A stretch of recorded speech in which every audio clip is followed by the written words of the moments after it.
So,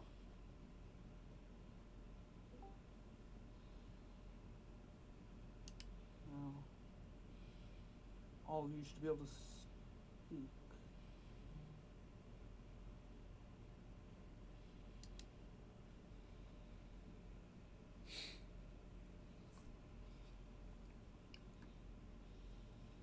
So, today, Zooms and Nightfire are my two invites. Nightfire invited Pilgor. Let's go. Alright then. Um, then you'll get what you deserve if they make it through a game, which will be two rerolls, or in other words, a choice roll, right, which equals two rerolls. Yeah, let's go. And if Pilger plays through this, Nightfire, you will receive a special roll called a reroll, which allows you to reroll any of your dice that you roll in this game, just one time.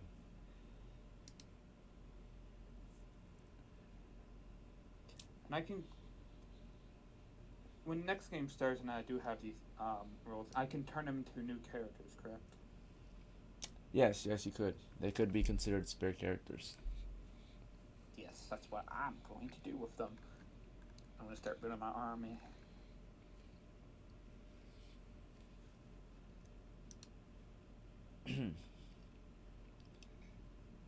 um, let's see.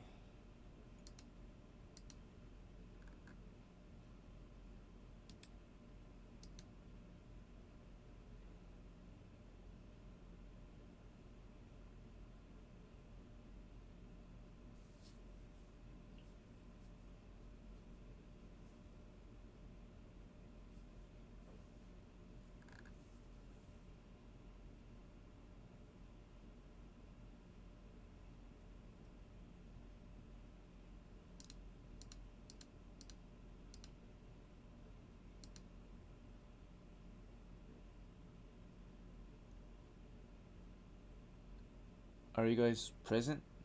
Because I only see Ethan's unmuted. Hello. Hello, nice to meet you. Yeah.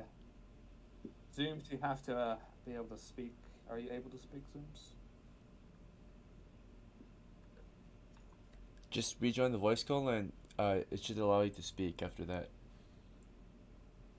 Pretty sure he did read.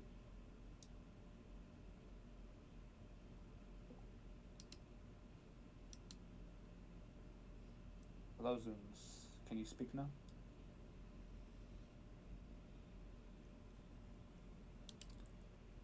Alright. Make. Is Pilgor with us too? Yeah. Hello. Hello, nice to meet you.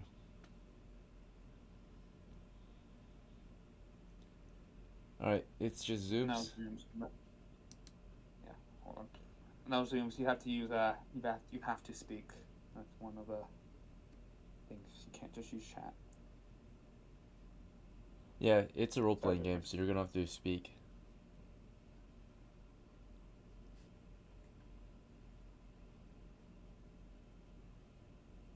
Do I have to join the room right now? Join the what? The Albert room. Oh, yeah, go ahead. I'll post a link in the chat. Just make sure that you, whatever name you're gonna use here, you use it there as well.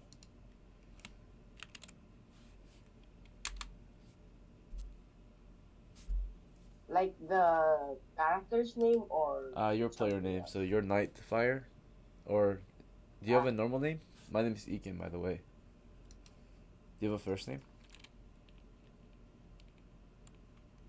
yes.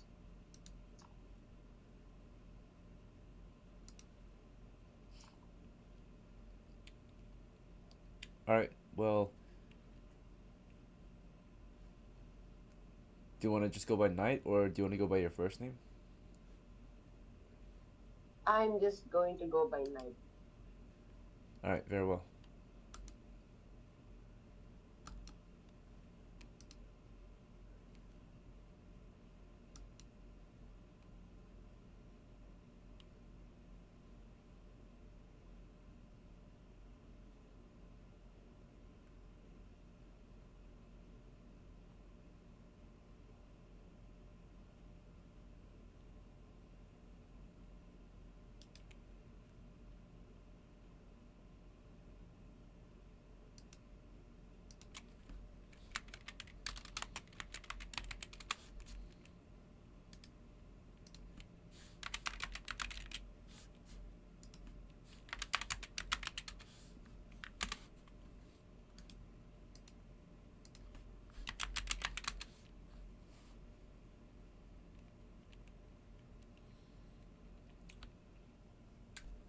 Alright, gentlemen, we will be playing some old school Dungeons and Dragons. And if you're not familiar, it is a tabletop role playing game about adventurers who go out into the medieval world of Dungeons and Dragons to hunt monsters and treasures for gold and glory, right? That is what the game is about. So in this game, every player will take on the role of a party member, an adventurer, and their job, of course, is simply to get money and fame, right, by killing monsters and looting treasure, right? Now, in this game, it is a storytelling game, and you can try anything you want, really, but the goal, of course, is to tell a story about adventures and how you are either successful or not, right? So, that's the overall goal. We're telling the stories of your adventures as a medieval adventurer, right, or soldier. Let's see. Um, it's very easy to play this game. There's only 3 steps really, but once you're ready to play, the dungeon master will describe to you the situation you're in, and every player will have the chance to describe what they want to do based on that situation, and then we determine the result usually with the roll of some dice. Are there any questions on what D&D is or how to play it?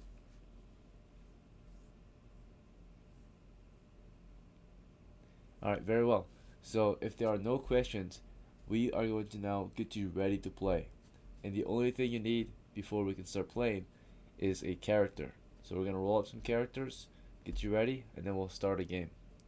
So we're going to go down the list and take turns getting ready. We're going to start with Ethan. So Ethan, do you want to continue as Laura, the first level thief, or would you rather play someone else? New character? Very well. Yeah. Alright. Here's my first roll. Okay, good. 13. Good start. Okay. So, 13, second roll. 16, third roll, a 9. Fourth roll, an 8. The fifth roll, a 7. And an 11. Alright, what class would you like? I think I'm going to make him a fighter. Alright, go ahead and roll a d8 for hit points. Yep. 5 hit points. So you rolled a 5? Yep. So that would be 4 with my -1. Exactly. Go ahead and roll 3d6 for money. D6. 9. Alright, what armor and weapons would you like? So before we do that, can I make this an heir of one of my characters? You could. Which character do you want to be the heir of? So can we presume that my character, EKLEM, who was captured by the Cannibals as dead as it's probably eaten by now? You said Elkin? EKLEM. He is captured by the Cannibals, but Oh, how do you spell it? him dead.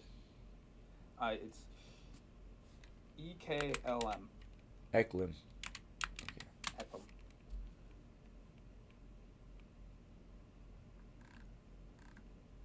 Okay, I found it. Let's see. So we're gonna report his death then, and so killed by cannibals. There is, what's your new character's name? He's going to be. How did you pronounce his name? I keep pronouncing this EKLEM, but It would be EKLEM because the K is before the L. Ek. yeah, I know. Yeah. It'd be EKLEM. EKLEM the second.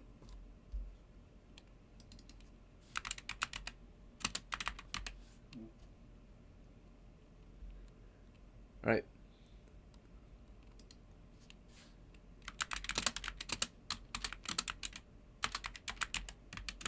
So as heir of EKLEM, you'll get to start with an additional 50 coppers. And that is about it. Alright. Perfect. Alright. So, I want him to... Alright, what would you like? No, I want him to get a heavy helmet, gamblesome, and shield.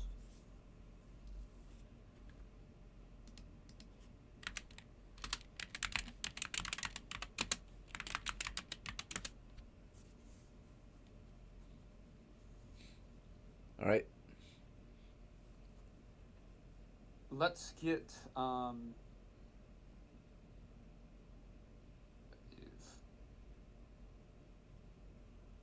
melee weapon, I want him to get the mace.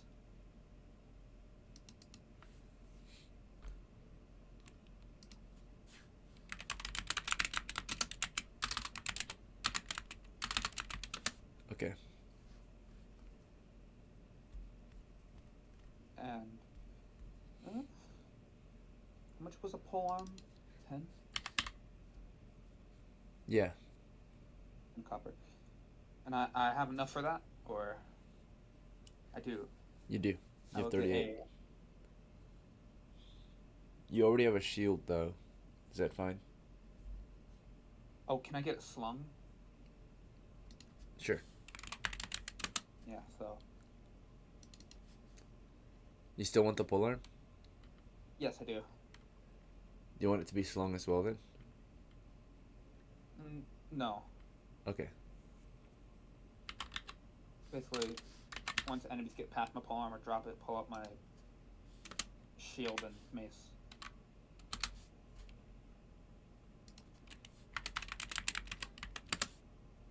Alright, anything else? Get him a knapsack with torches.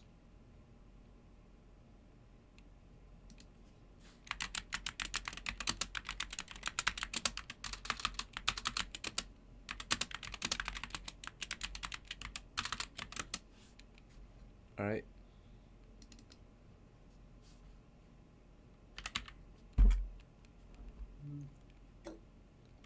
And then get him some rations.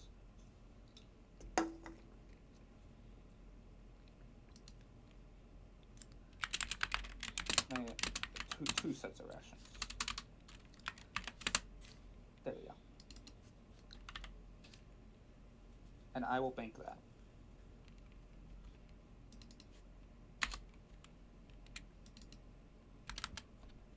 Alright. Looks good.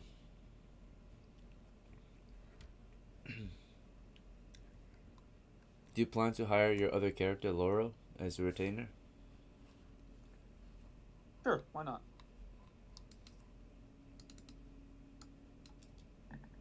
Offer was declined. Okay, that's fine. Alright. So now it's Knight's turn. Tonight, to roll your first character. Hello. Hello. You're gonna roll 6 sets of 3d6s. So on the dice tray, if you open the dice tray up, okay, it's in the top left corner, the icon, click dice. Select 3 6-sided dice, and then click roll. You're gonna do that 6 times total. Begin when you're ready. Alright, nice. 14's your first one. First roll 14. Keep going. Okay, second roll 11. Thank you. Third 13. Fourth 11. Fifth 11. Final 11. It's a lot of 11s. Alright. So, in old school D&D, after you roll your ability scores, you choose your class, which represents your set of skills. Every character is an adventurer first and foremost, so you're able to hunt monsters and treasures, but you'll have a set of skills, and specialize in a particular field when it comes to adventuring, a particular role, job. And that's your class. It's understood that there are 7 classes in OD&D, four of which are human classes. These are clerics, fighters, magic users, and thieves. And there are 3 demi-human classes you can choose between, which are dwarves, elves, and halflings. Alright, so between those 7 classes, you gotta pick one to play as. And based on your scores, you're strong and wise, it's recommended you would be a fighter or a cleric. Yeah, so I'm going to pick a cleric. Sounds good. So clerics are like clergymen. They use the power of God to fight evil and help their companions, right? So now you're going to roll your hit points, which reflect how hard it is for your character to be killed in combat or in action. For that, you're going to roll 1d6, so 1 6-sider. Select the d6, click roll. Nice. Oh, I got a 6. Maximum. Alright, next you're going to roll 3d6s for your starting money. This will help us determine what gear you start with. Okay. Alright. So right away we have to purchase you a holy symbol so you can pray to God. And that will cost you 3 coppers. You have 6 remaining for any additional gear you might want. This could include armor, weapons, tools, supplies, etc. So what kind of gear do you want?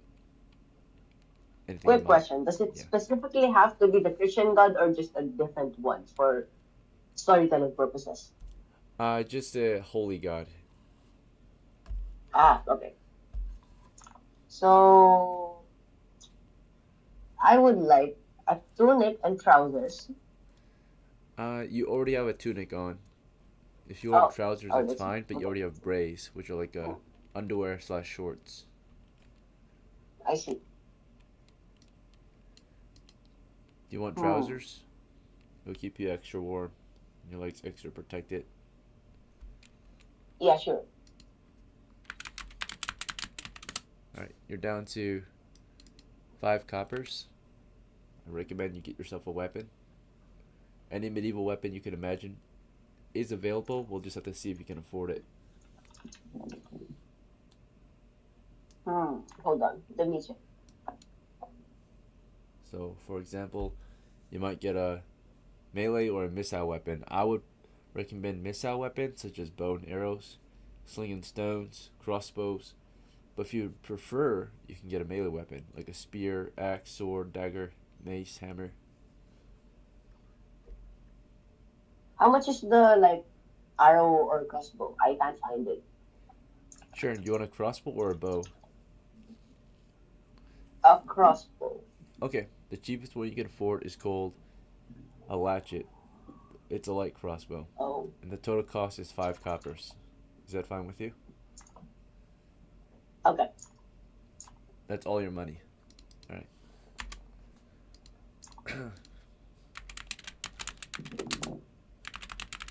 So you get a latchet, you get a quiver, and you get corals, which are the ammunition for it. 5 shots.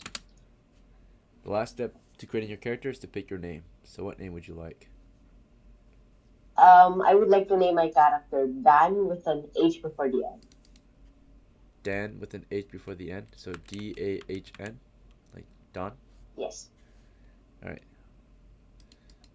Alright, and that's it. You're ready to go. So just sit tight, and let me help the others get ready. It looks like one of the players dropped out early. Looks like it. They went completely offline. Alright then. So then it's Pilgor's turn. Alright. Pilgor, if you were present during the creation of these past 2 characters, you probably have an idea of what's next. So for your first step, you're going to roll your ability scores. Select 3 6-sided dice from the dice tray. And then click roll. Okay. Good. Alright, do this 5 more times. And tell me your scores. First roll is 10. Yep, sounds good.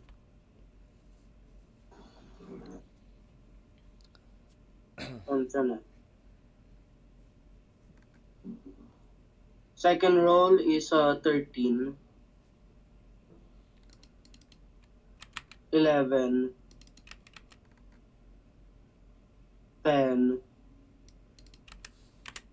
11, and a 14. Nice. All right, good job. So now that you've got your ability scores rolled up, the next thing you're going to do is generate or choose your class, your job. All right. There are 7 classes in OD&D to choose from. The first 4 are cleric, fighter, magic user, and thief, and the 3 demi-human classes are dwarf, elf, and halfling. So between those 7 classes, because they're so smart, I'm going to recommend magic user. But you can pretty much play any class you want. You have no flaws.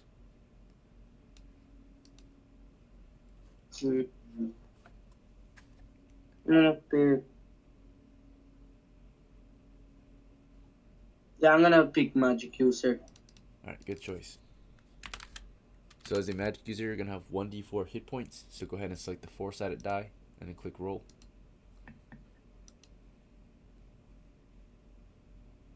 Good. Alright, you've got 3 hit points. That's pretty good. Now you're going to roll 3 6-sided dice by selecting 3 6-siders and clicking roll. This will be for your money. Good. Alright, immediately we're going to spend 8 of it toward your first spell book and spell page. A spell would cost 3, a spell page at least cost 1, or I meant 5 coppers for 1. And this one spell page is your spell in the book, and it's either a random spell or a Dungeon Master chosen spell. What would you prefer? Random or Dungeon Master chosen? Random. Alright, so for that you're gonna roll a 12-sided die. So click the 12-sider and click roll. Like that. Good. You got 7. Alright. So now we're gonna look over which spell that is on the chart. Just a moment. Here's the rule set. And here are the spell options. You got number 7, which is protection from evil. That one's pretty good. So it'll keep you safe. Alright. And you're able to cast twice per day as a level 1 magic user in our game. So that is a house rule of ours. Protection from evil. Typically, level 1 magic users can only cast 1 spell. But you'll be able to cast up to 2 per day. Memorize up to 2 and cast 2. So you have 2 protection from evils memorized. Right. And you have 2 coppers left over. So with your last 2, I recommend a weapon. The cheapest one that's really good for you would be a sling, pouch, and stones. This will allow you to fight or fire at monsters from a distance, a safe distance. Is that fine, or do you want something else? I'll pick the sling. Alright, good choice.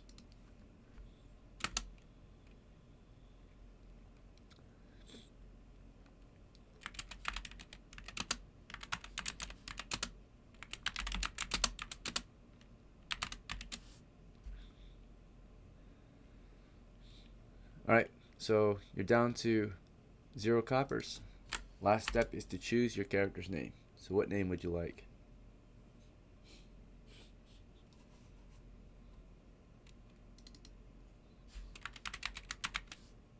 Wait a minute. Isaac. How do you spell it?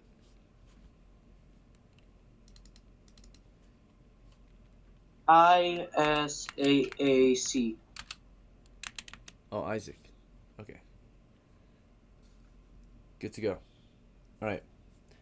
So, good job, gentlemen. You've just finished preparation. It didn't take very long. You guys did really good, actually. So, now that we're done, we'll take a small break. And then when you get back, we'll start playing, alright? But before we take our break, do any of you have any questions or concerns about character creation? I'll go over I your do. skill set. Yeah, what's up, Knight? Since I'm a cleric, what what are my spells? Yep, so that's right. Good question. As a cleric at level 1, typically you can't cast any spells, but we have a house rule that allows clerics to cast spells at level 1. So you cast as a level 2 cleric instead. And then, of course, that means you can cast one spell per day from the one spell you can memorize. So from this list of spells, you got to choose one, and you can change it any day, right? Or once a day, right? So the next day you can switch it if you want, right? Here are your options. Okay, most clerics choose Cure Light Wounds. Some of them like to choose Light. In dangerous weather conditions, resist cold maybe. But all of these spells have a very good purpose, right? So, which one would you prefer to start with? Due to the fact that me and Tilgar are more on the poor side, I would like to pick Purify Food and Water. Alright, sounds good. So if you find any spoiled or poisoned food, you'll be able to cast this spell on it and purify it.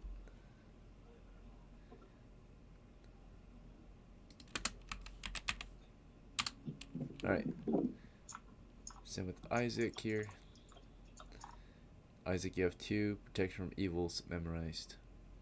But yeah, as a cleric, your job is to use divine magic, which is what we just discussed, and turn undead, which is allowing you to cause undead to flee or surrender. Right? If you raise your symbol against them, you can basically compel them, right, to leave you and to fear you, right? For the magic user, your job mainly is, of course, to cast spells. That's pretty much it.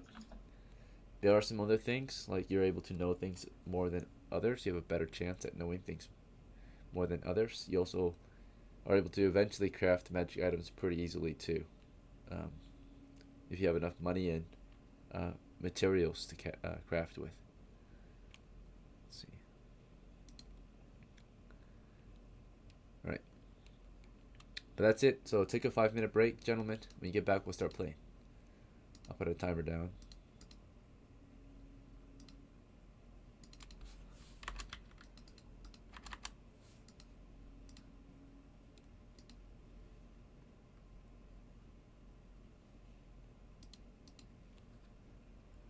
Yeah, so today I have a plan of going down to the Salt Vein Cave.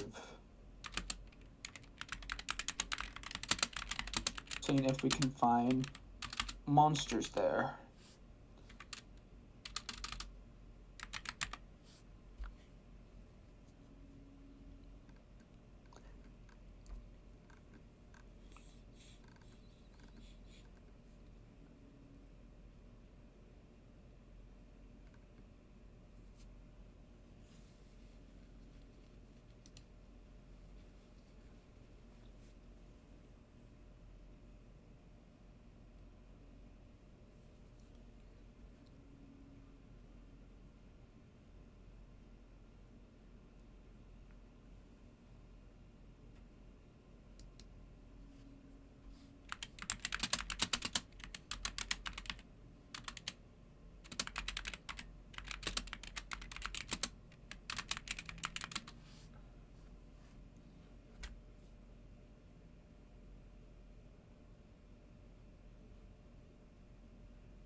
Alright, gentlemen, it's been about 5 minutes, so we are going to get started.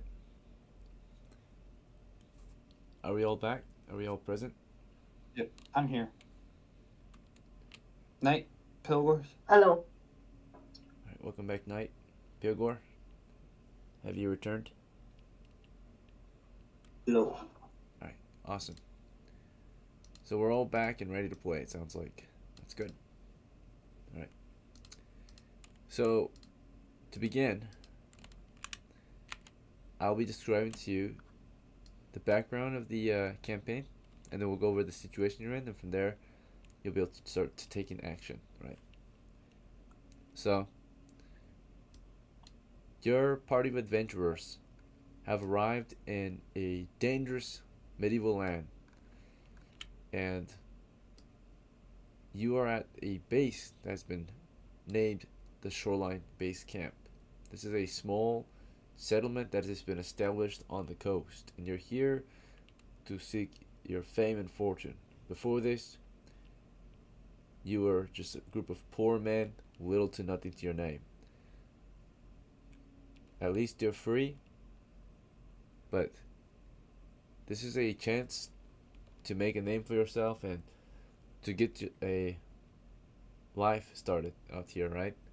So you've just arrived, you're joining a campaign, right, for fame and for fortune, and you're a group of adventurers.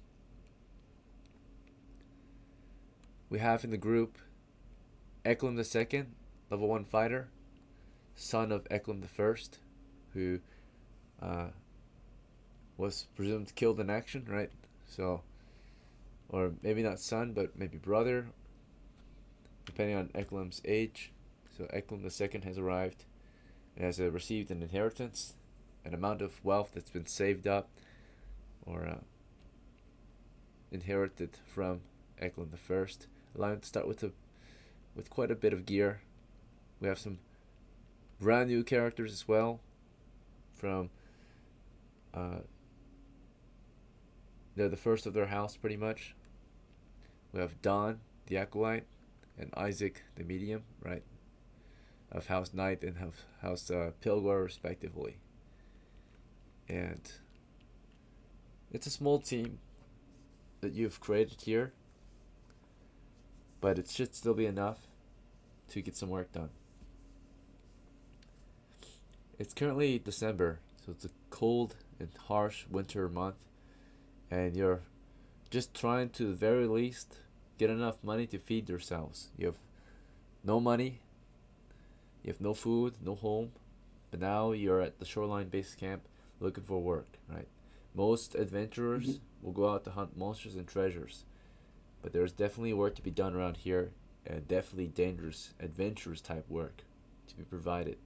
So if you're interested, the Shoreline Base Camp has plenty for you to do. But if not, you can make your own plans and decide how you want to, of course, acquire your gold. So First thing first, can we eat breakfast? Sure.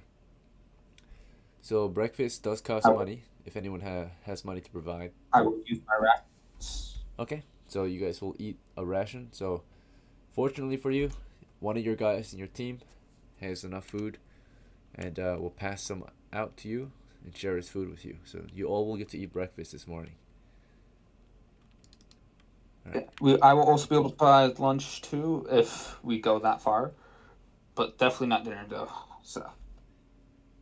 Alright, so now you know the situation you're in, right?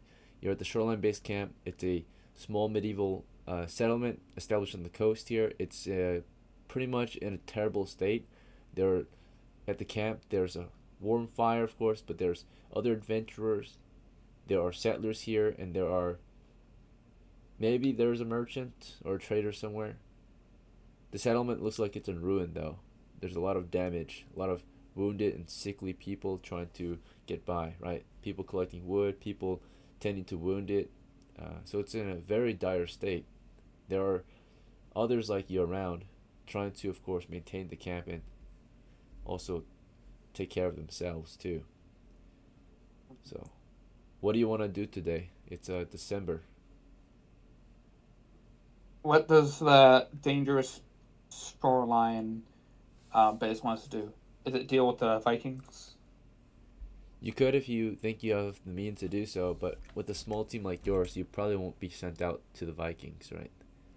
Okay. So instead, there are plenty of smaller tasks available to a group like yours, right?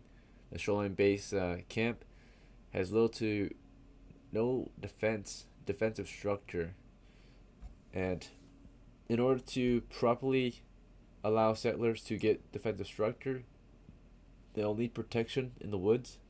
So an escort as they go out to collect wood would be helpful. Other things that the settlement is in dire need of is food. Sustenance is difficult to come by. There are a lot of people who currently can't feed themselves, right?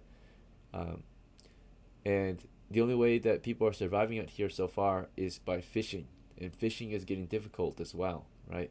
Only so much fish can be fished in one area at a time. So, uh, some people are going out further along the coast to fish, but it's more dangerous, right? Most people are headed southward toward the Elflands to fish, naturally, given that there are rumored outlaws living on the north side of the coast.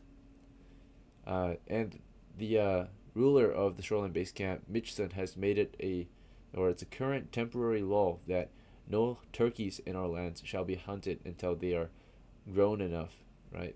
But there's been some overhunting recently, so the turkeys are declining in numbers. This land used to belong to a flock of turkeys until we arrived. So All right. If you guys are fine with it, I have two ideas for you. Either we go find our own fortune in the salt vein cave, or we do some escorting for the fishermen. merchants What will do you guys arrive, think? and salt is in high demand, right? So the merchants will come to our shores, ready to trade, and salt is something that you can sell to them. Yeah. What do we need to mine salt? At the very least, maybe a pickaxe, maybe a shovel, maybe storage items, Man. hammer and chisel. Plenty of tools to How knock much down the salt rock. how much would all I have that a cost? question. Yeah. Can I technically adopt a turkey? Yeah, of course. You could catch one, but you might be Can, considered a but poacher after that. yeah. We Uh, have to take care of it anyways. I see. So, A turkey will also be another mouth to feed, right? And you are already going to go hungry if you don't make enough money today or find food. Yeah.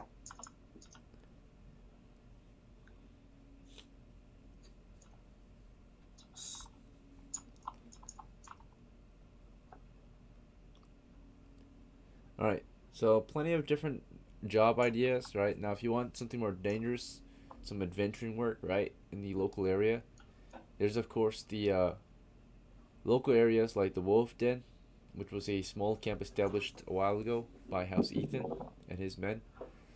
Um, that was lost to the cannibals. It was abandoned. If you want, you can try to retake it.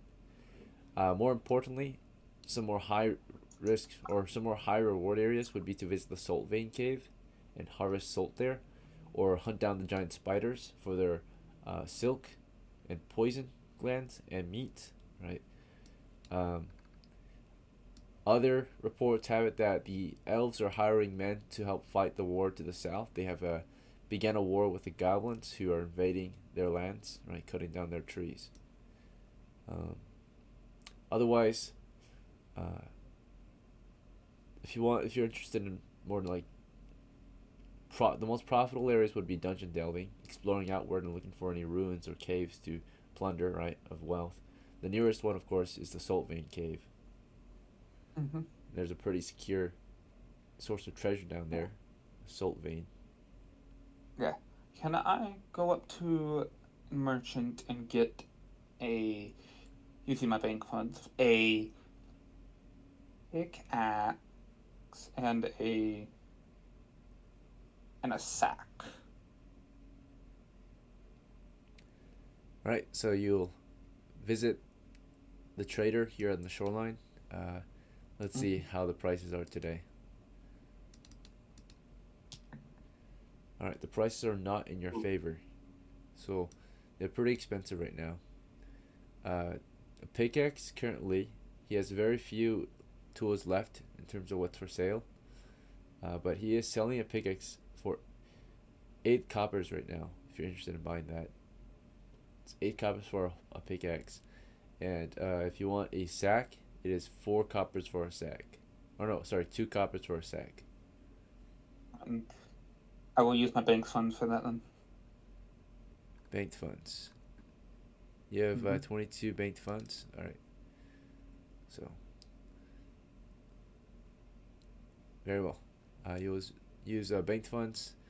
The total cost is 10 coppers. It's going to be taxed. So 11. So you have 11 left in the bank. You receive a pickaxe and a sack. So while EKLEM was out trading with the merchant, DAHN and Isaac, did you want to do anything? Do you have any ideas or plans on how you want to get money today?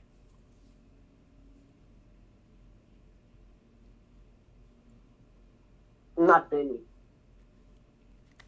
I don't have any ideas. No ideas. Alright. Alright. Looks like we're going salt mining then. Alright, do you agree with that? EKLEM wants to go salt mining? Yes. Alright. So your team begins their travels southeast of the shoreline base camp for a mining expedition. Alright. In the past couple days, the shoreline has been peaceful, fortunately. But things could change every day, right? Every day there's a chance for change. And you set out on foot through the woods, southeast toward the mapped position of the salt vein cave, through the forest here. Alright, so we're gonna roll for any signs of an encounter out here.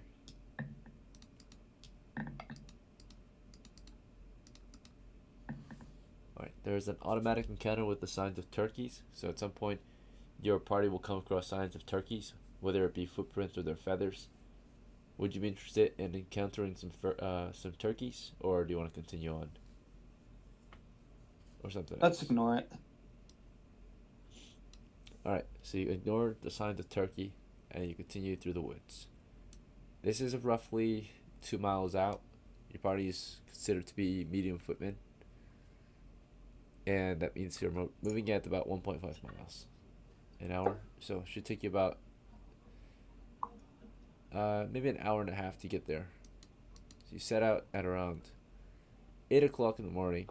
So 9:30 you should arrive if all goes well.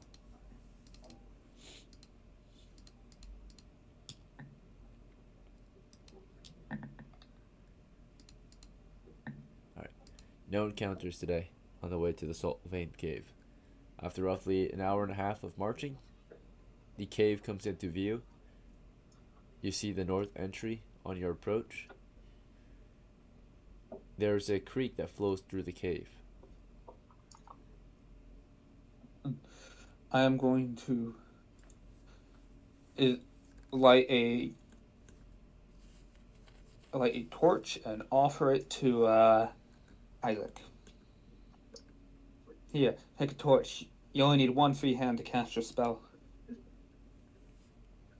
Except the torch, I guess. Alright, sounds good. So Isaac, you'll equip or wield a torch.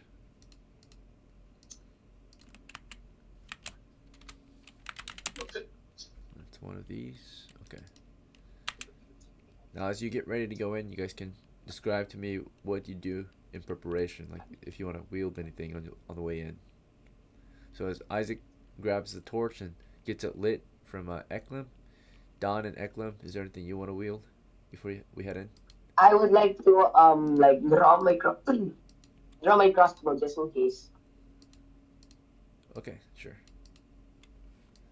DAHN has his his light crossbow ready to latch it.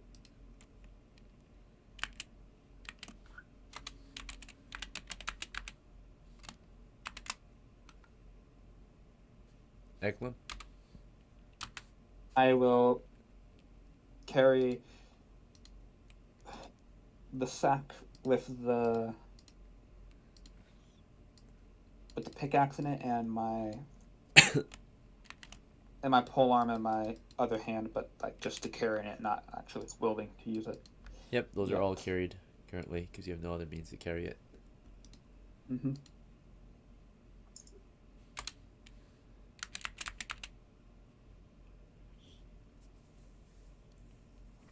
Alright, so at this point, before you make entry, I'll describe to you what you see. The cave entrance is pretty wide, and the water flows mainly on the eastern half of the cave. You're on the west half.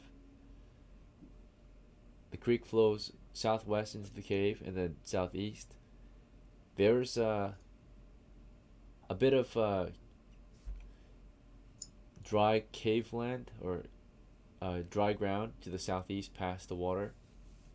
Kind of segregated or separated strip of land along the southern wall as the cave entrance continues southwest from the entrance. So you can continue south straight through the cave. You can cross the creek moving southeast to the landing, or you can go east and just make your way to the east side of the creek before entering. How would you like to proceed? So, from the last map I've seen from the last crew who went here, there is a salt deposit on the west side. Can we see that still? Yeah, you can. So as you look down into the cave, along the western wall, there's a salt deposit. And this is all visible from outside the cave. Yeah. And I'm going to move. I personally will move up to the salt cave, setting the sack right here. Alright, so make your way into the cave at this point. Mm-hmm. Alright, so EKLEM is making his way into the cave, and hopefully it's as it was mapped last time we were here. So you're going down. Remember, this map is not as accurate as what's actually being seen because this is an old map. So your group is moving down the west side of the cave, and you can see that it doesn't look like there's as much salt as there was last time. A good chunk of it is gone since the last time you were here. So last report was there was an estimate of maybe 69 pounds of salt in that deposit, and now you see a lot less.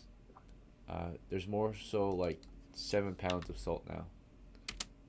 So a lot of it's already been depleted and mined by someone, right? These little drawings here were made by a different player, but they're roughly in this area. Salt deposit 7 pounds. So not a lot of salt on that wall anymore. And it's a pretty small cave, from what you can tell. The cave is, it's not too large. Every grid represents roughly 30 feet, 10 yards. So. Oh, hey. On this map. That's pretty big. All right.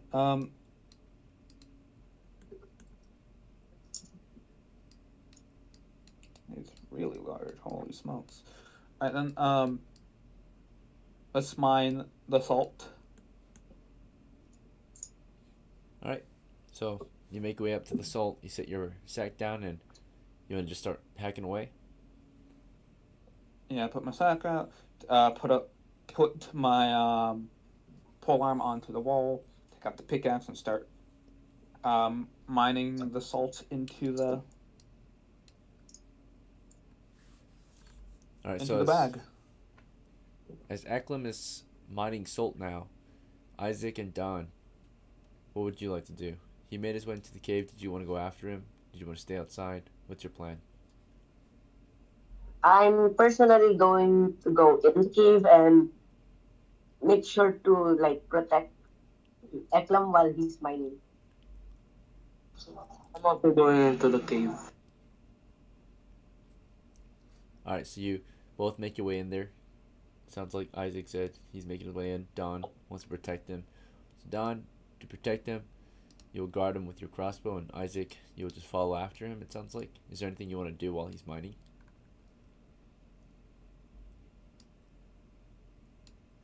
Isaac? Nothing really. Nothing, just stand by with the torch. Alright, so EKLEM, you get to work, you start mining, right? You set down the sack, you get your pickaxe in hand, you sit the polearm down, you start hacking away at the wall. Mm-hmm. Alright. Our side is not surprised. Their side is not surprised. Then encounter distance. We'll do 2d6 yards. This close or small space. So 5 yards away, we have an encounter during the first turn. So EKLEM, you start mining, and something reacts to this.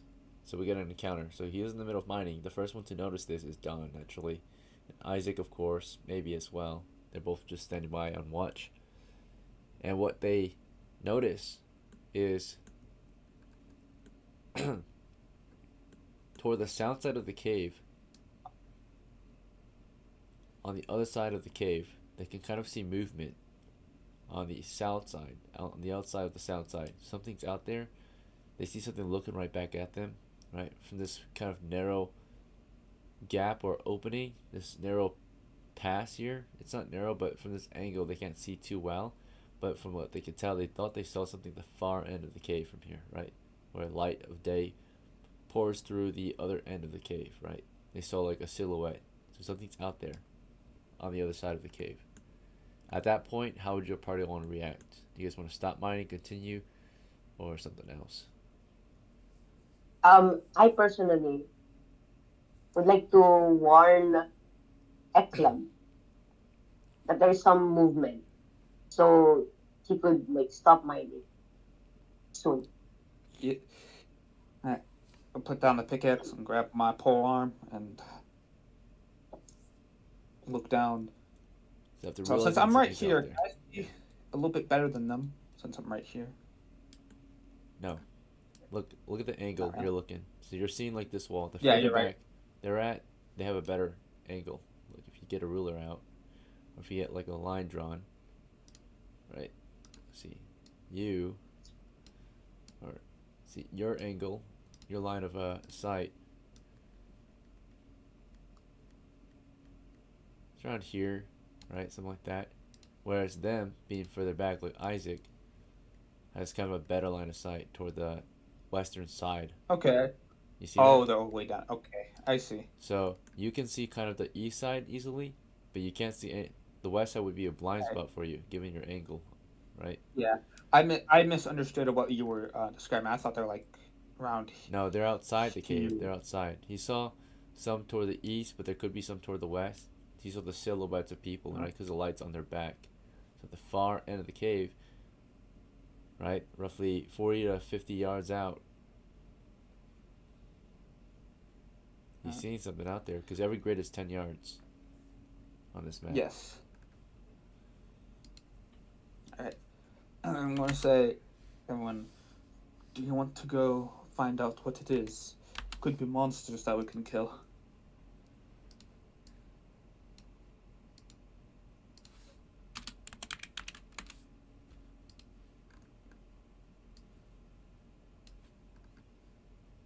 Alright, so Don or Isaac, EKLEM seems to take an action. He decides to question or make plans with the two of you. Do you guys want to respond or just stand quiet and see what happens? I personally am just gonna follow EKLEM while trying to protect them just in case. Alright, so Don wants to Also follow follow. you and protect you. EKLEM asked if they want to go after whatever's out there. Isaac, what's your plan? Or what do you want to do? I also follow them. So both of them seem to just be on board and want to follow, right? I will say one thing. Alright, then I'm gonna hunt up Isaac. Get your sling out so you can support me from range. Okay. I equip my sling. Sounds good. So you equip and load the sling. It's ready to fire. EKLEM, do you want to put your sack down and pickaxe down and get your polearm ready, or something else? Yeah. Get my polearm ready. Alright, so you're leaving some gear behind. Mm-hmm. Grab your polearm. So all the gear you can't carry, you leave it behind.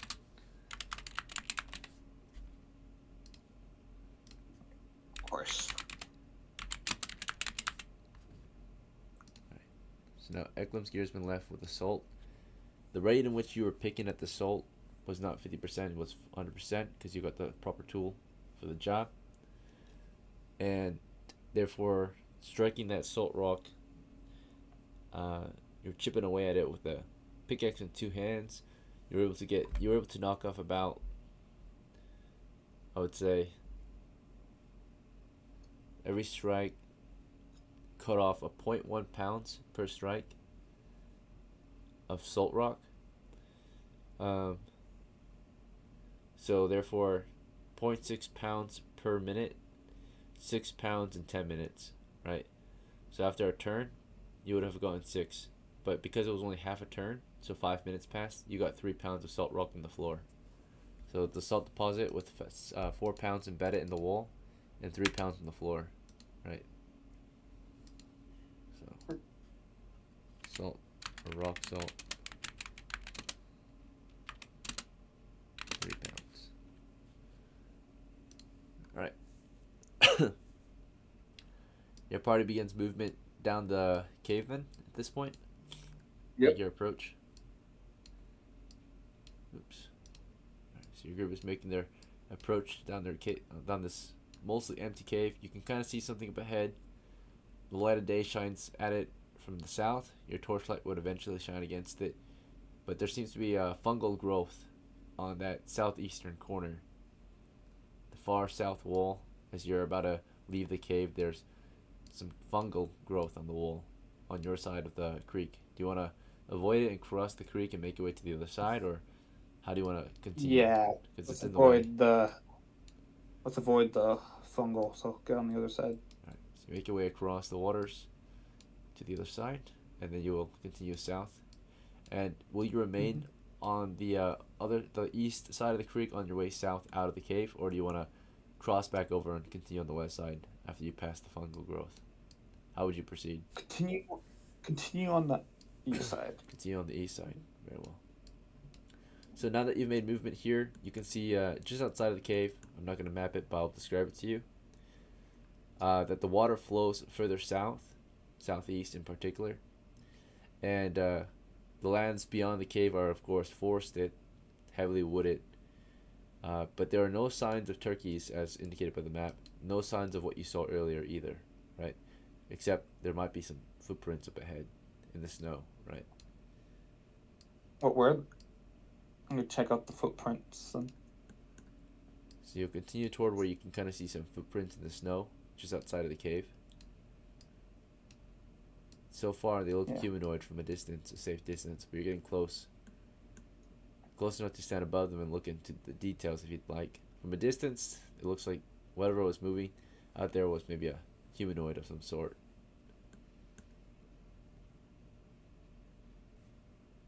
Alright, so As we get closer, what do they look like now? you get a bit closer, and before you can actually stand over the tracks, we have our encounter now. So roughly 3 yards out from the actual cave entrance, so 9 feet from it on either side, but you can see the one to the west mainly because that is your angle of or line of sight. So as you make your way south along the east wall, you can see toward the west side someone's standing there in the snow, right behind a tree, and they appear to be nearly naked men, but they're wearing, looks like they're wearing furs. Some of them are wearing human armor, like man-made. Some of them are wearing like gambesons, bloody looking, dirty looking gambesons. Some are wearing helmets.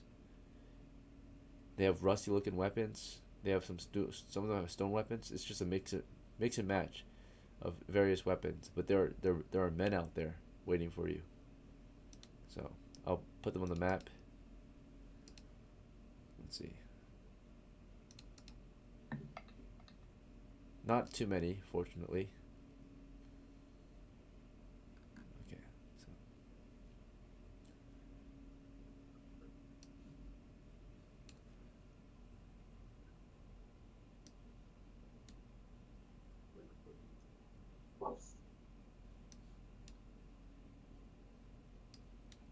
Cannibal.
All right. So yeah, you see about two of them just waiting out there behind some trees. And you see footprints headed toward the east, which might indicate there should be some on the east side too, right? You also saw, based on what Isaac and Don might have told you, they saw them moving toward the east as well, right? So now what do you want to do? I'm gonna say back up a little bit. Okay. They are reacting uncertain. They're just watching you from behind the trees. So you start back up. Yeah. And that's it right there. I'm gonna say, may I know their language? Uh,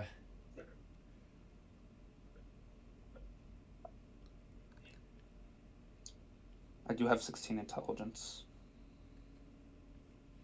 True. Okay.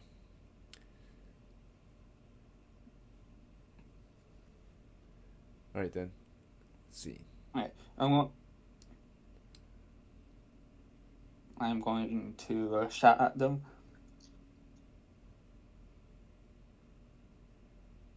Just a moment. Men. Oh, sorry.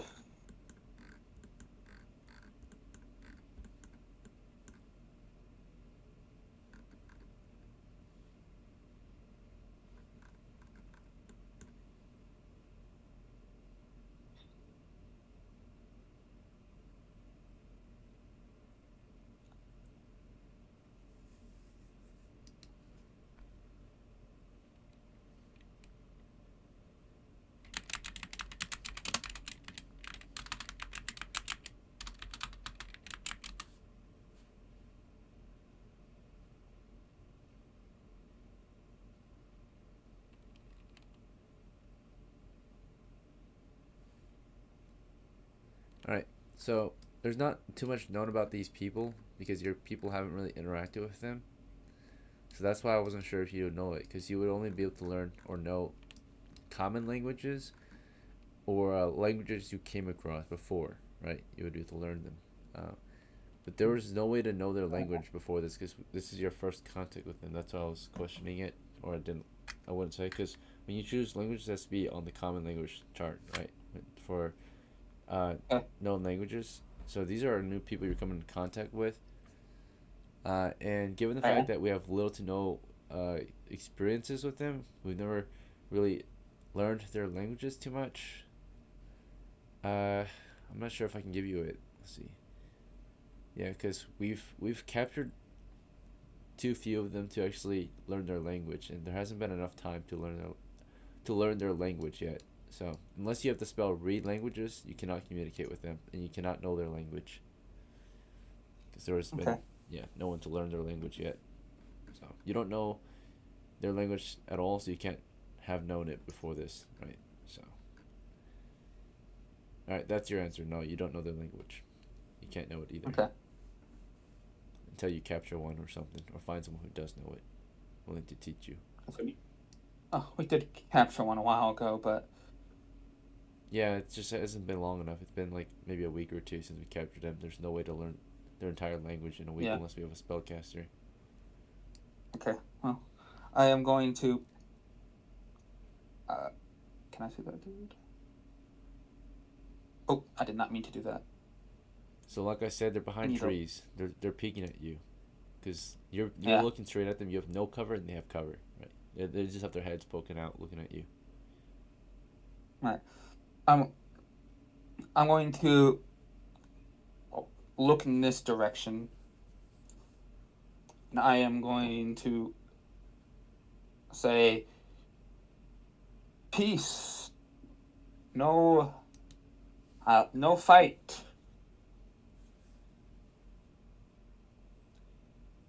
As you say that, do you want to put your weapon away or set it down? Because you have it in your hands, so that shows. Yeah, intent. I will. I will lean it against the wall. Okay. As EKLEM is doing this, Isaac and Don, what would you like to do? Do you want to stand around and just watch, or do you want to take an action? I'm personally going to lower my crossbow. Okay. So you lower the crossbow. I lower it, I guess. So you both just lower your weapons, but they're still in your hands. EKLEM tries to show some intent, right? He sets his polearm against the wall. So at least he's intending to maybe not fight. The others are ready to fight if need be, but they're not showing intent to fire. They haven't taken aim, right? They lower their weapons. So let's see how they react to this. You're trying to get a positive reaction. You act somewhat peacefully or friendly toward them, right? As you state your intentions that you want peace with them. Mm-hmm. And they react positively. They accept it. It seems they haven't taken any hostile actions yet. One of them does the same. The others remain armed, but one with a spear sets the spear against a tree and nods and speaks in their language, right? Says something in their language that you don't understand. He's like, let me see what he says. Just a moment.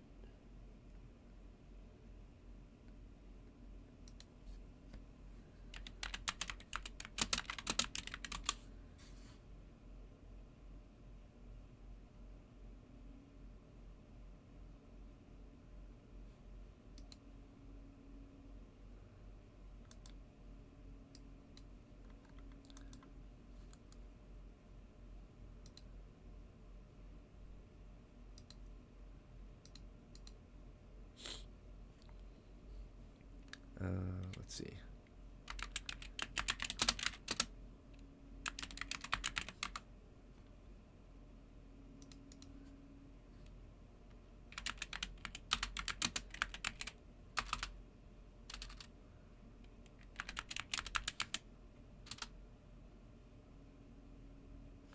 Alright, he said something like Biad Mormen Konim, right, from a distance. And as he says that, he repeats himself twice. He will say it again. Biad Molem Kanim, right? And then he sets his spear down against a tree and kind of raises his hands in the air and makes his way toward the creek, right, slowly and carefully watching you, hoping that you might do the same, maybe, right? Yeah. I'm gonna look to my two allies behind me. Stay there and watch my back as I'm also going to approach the creek right here. Instead of right here, you mean move southwest toward the creek? Yeah. Okay. I will say that because eventually you're gonna have to learn how to play this game theater of the mind only, right? So. All right. I know. I get a little used to using map. Right. So you make your way southwest toward the creek, and he's watching you from the other side. And you're unarmed. You left your polearm behind. And as you do that, you notice that there are some men looking at you from the east side as well, right? And he says, in his language from the other side, he says, like, Malas, and he waves at you, right? I give him a wave and say, "Hello." He looks at your man, We looks back at you, nods. Oh, go ahead, continue. we mean no harm. He will do a mining motion. We are here to mine salt. He does a mining motion like with the pig at. So, All right. He nods, and he starts to gesture, pointing at you and your friends, and then bringing his finger to his throat and running it across his throat, and nods. no. He shakes his head. Salt. Mine. And as you're talking, his men start to get a little closer, right? They start to move past the tree line with weapons in hand, slowly kind of closing in, right? Creeping up. Alright. He says, I'm going to your friends, right? And then he points to, like, his spear, and, like, he's trying to, like, say something in his language, maybe, like, telling you to surrender your weapons, right? He points to your polearm and says, like, points to him, right?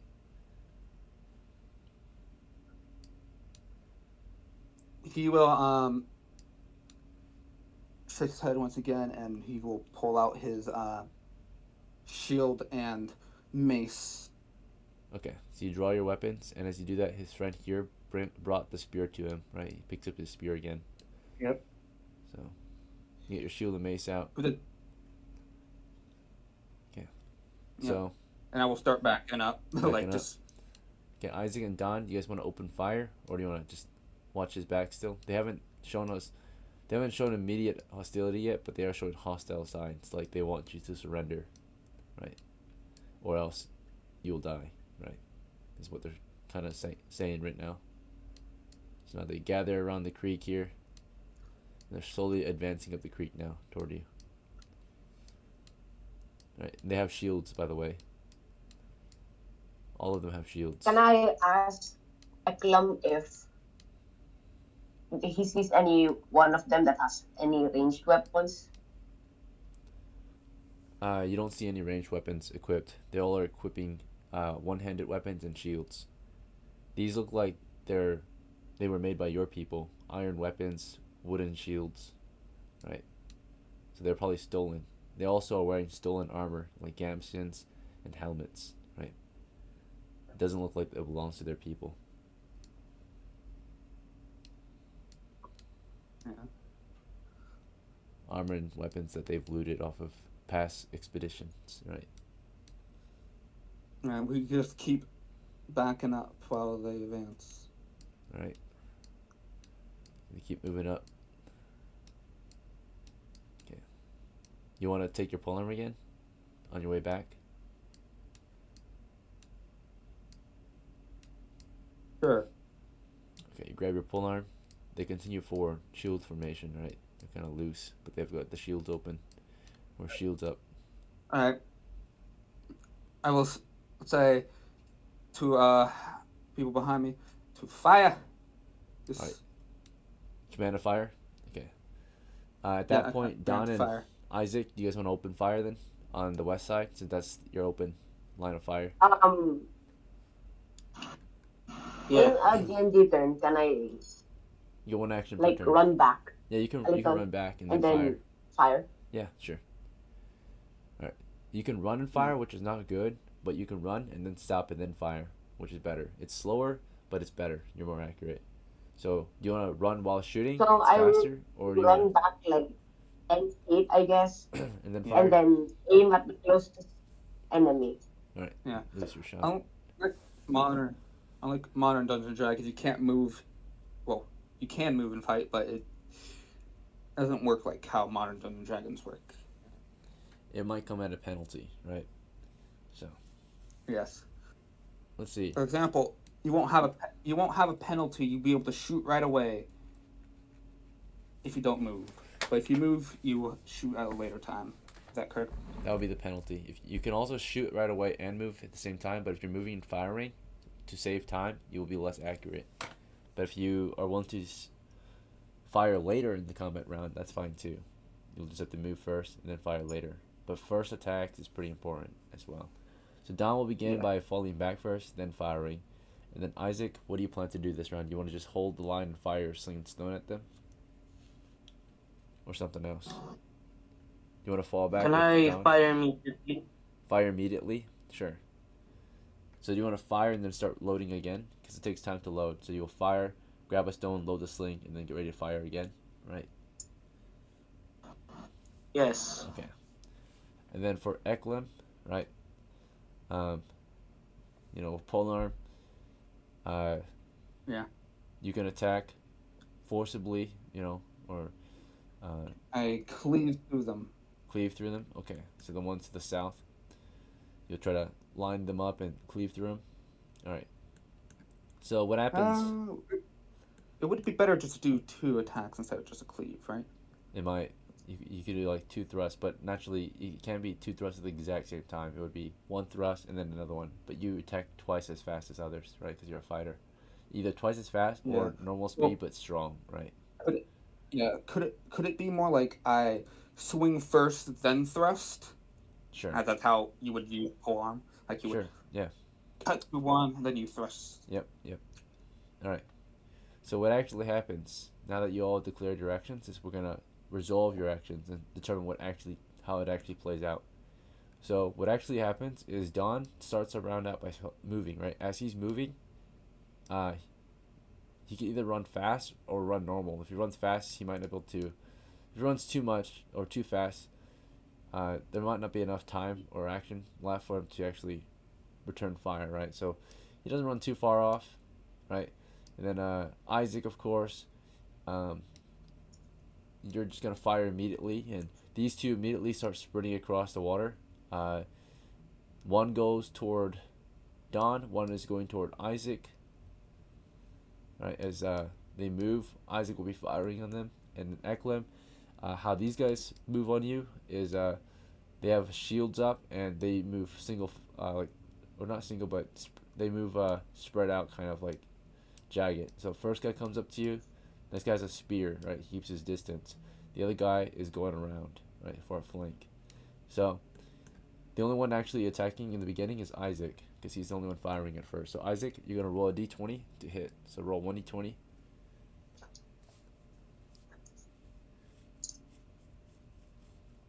Wait, I'm trying to fix something. To roll a d20, open the tray up and click the d20 and then click roll.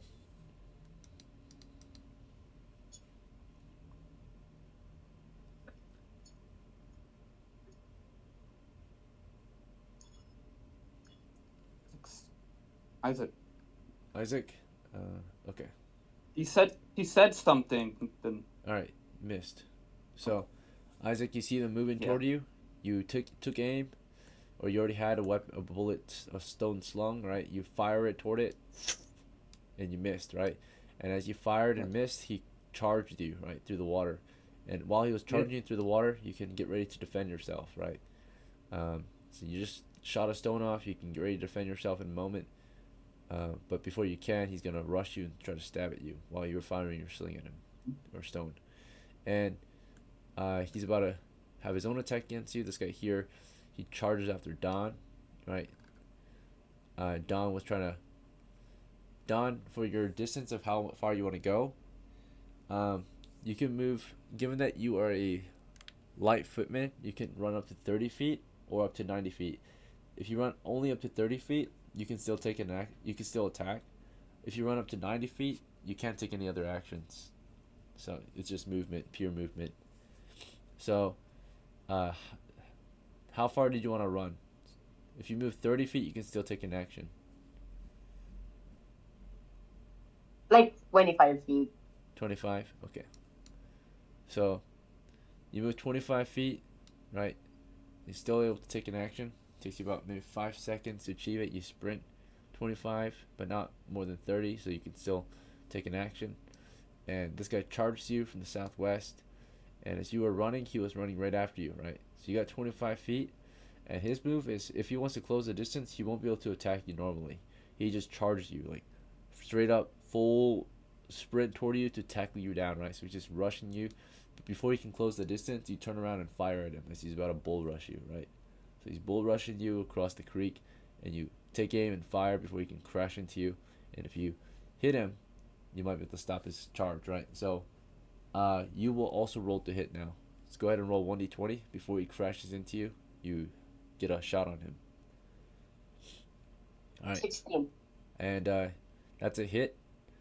And for damage, unless he wants to sprint through that and not get intercepted, you'll do normal. But if he does want to keep moving after getting shot, then he will take double damage. So 16 is a hit with all bonuses and penalties applied against this moving target that bull rushed you, right? And go ahead for damage is going to be, I think the last is 2d4, but let me double check. So combat rules. Or actually, he is a moving target, so you got 7 or 16, right? Bonuses include +1 because of close range, so that way it's 17. I would say you get the high ground as you move through the creek, so you got 18. And then of course, dexterity bonus done. No bonus there. So 18 was your score to hit, but then when it comes to penalties and his armor, he has a shield. He's not. He has the shield in front of him probably as he sprints. Let's see. Other than that, he's a moving target. So he has a helmet on, and he has a gambeson. So because of that,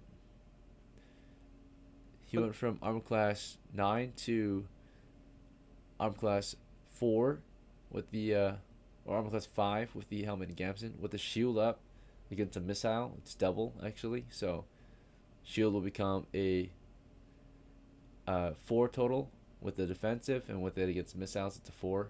So we went from armor class 5 to armor class 1, and you scored an 18. So you just barely hit. So if you didn't score a 16 or higher, you would have missed. It was a difficult hit, but you still hit. So he charged you, you still shot him. I think the damage is 2d4. So go ahead and roll 2d4 for damage. Alright, 6. Let's see if he survives. If he doesn't survive it, he dies. If he does, he might choose to charge you still. So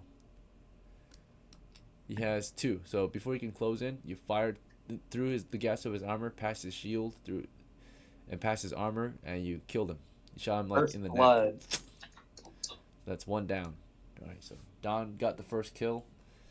As all that was happening, EKLEM's next. So EKLEM, you went for a slash to begin with, and this guy's rushing you with a like a short sword and a shield, right? He's charging you with a short sword and shield. Given that they're not lined up for a cleave, are you alright with just slashing through him? Okay, so you're not cleaving? Slashing, just through him.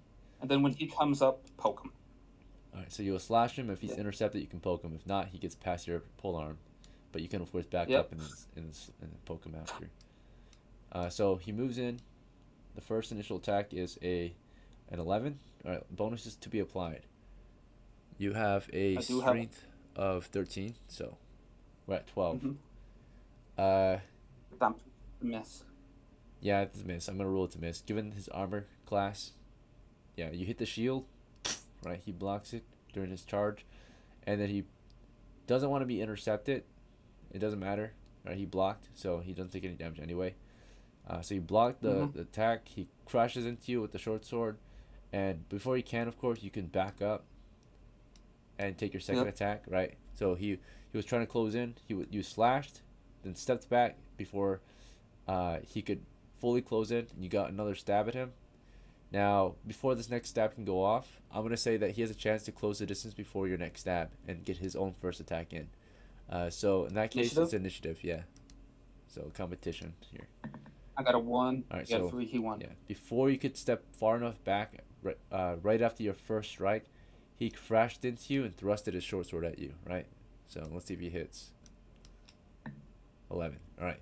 So No. bonuses to be applied, 0, right? And you have good armor on. So the first strike, the short sword, you deflect it with your the half of your pole arm, right? So, and then of course you Yep. do a follow up attack. You step back because there's space, and you thrust. Mm-hmm. Go ahead and roll a hit again. Definitely a hit this time. 16. 16. All right. You step back as he thrusted at you. You stepped back. You thrusted at him again. You got a 16 with bonuses applied. He has armor class with the shield, with the helmet, and with the gambit stand. That's -6 from armor class. So he has armor class 3. And as you go in for your thrust, he raises his shield to block this particular direction. What? So What is a pole? What? Polearms are kind of axe-like, aren't they? yeah, they are. Let's see. Um, so they might have a bonus against shields to some extent. They might have, let's see, polearm skills. 1d12 if slash. 1d10 if stab. 7 feet to 10. Or 7 feet. Yeah, they're 7 feet for the standard one. And let's see.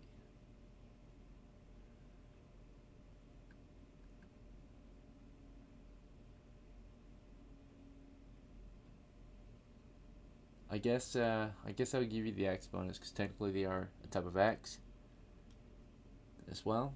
So +1 versus shields, +1 to hit versus shields. So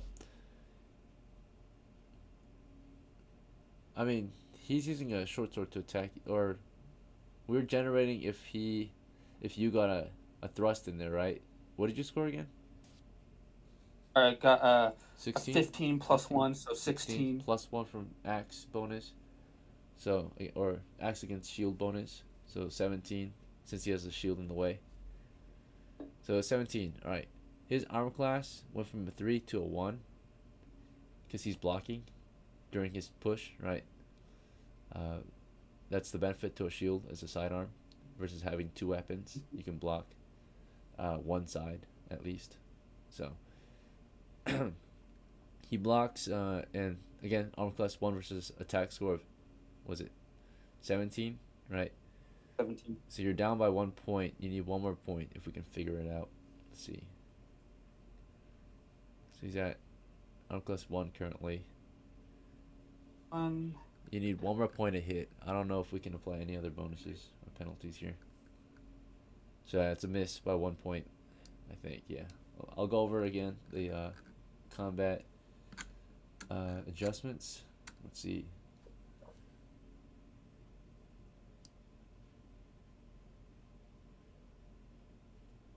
You're stabbing,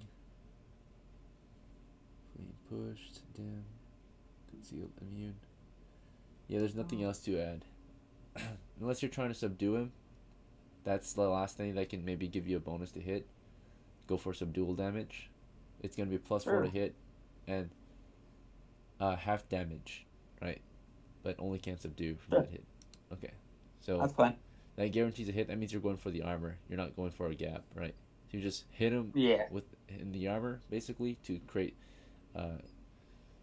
subdual damage, right? Just impact him, knock the breath out of him. Therefore, it's half damage. All right. Hold, 1d5, hold so on. 1d10, and then divided by 2. 1d10. Okay.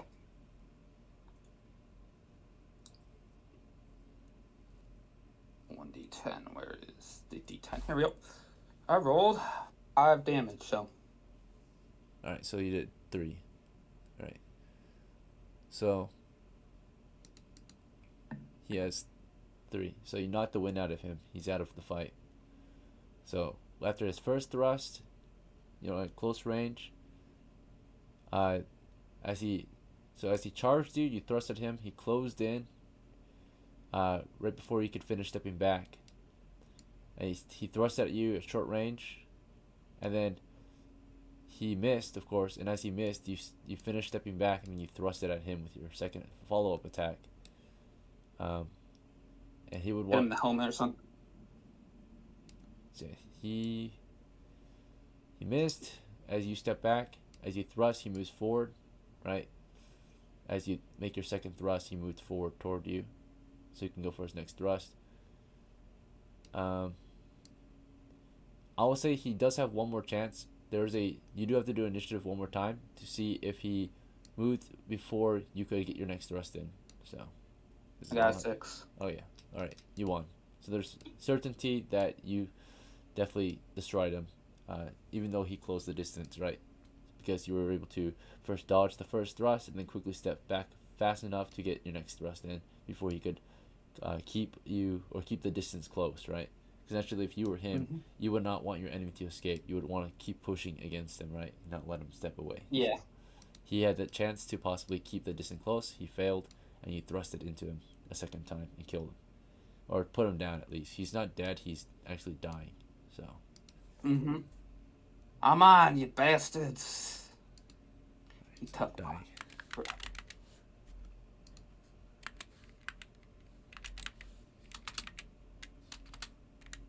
Alright, so that one's dying.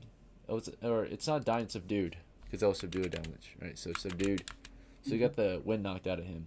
So, because it was subdual, he has to make a saving throw to just stay conscious. But he's not bleeding. It's just the wind got knocked out of his lungs.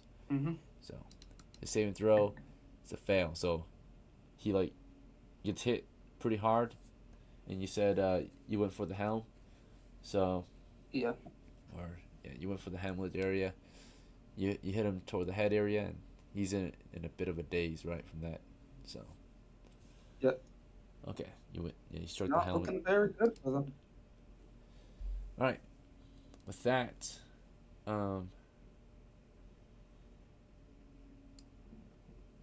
this last guy here, as that was all happening, he wasn't standing by.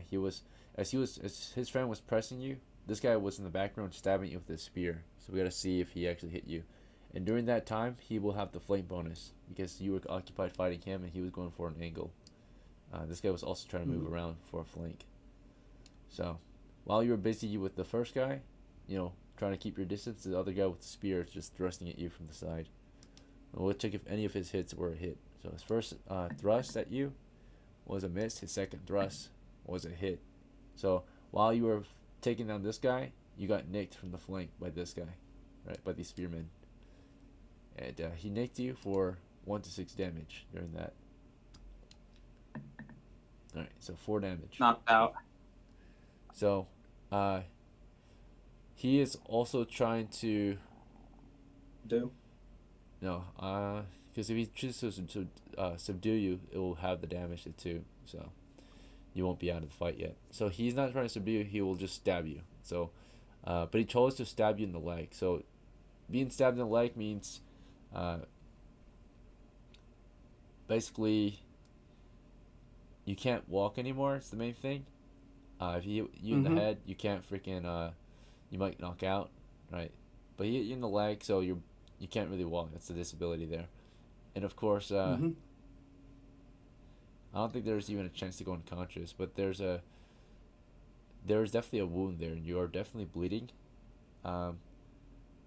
What I will say is you'll make a save versus if he.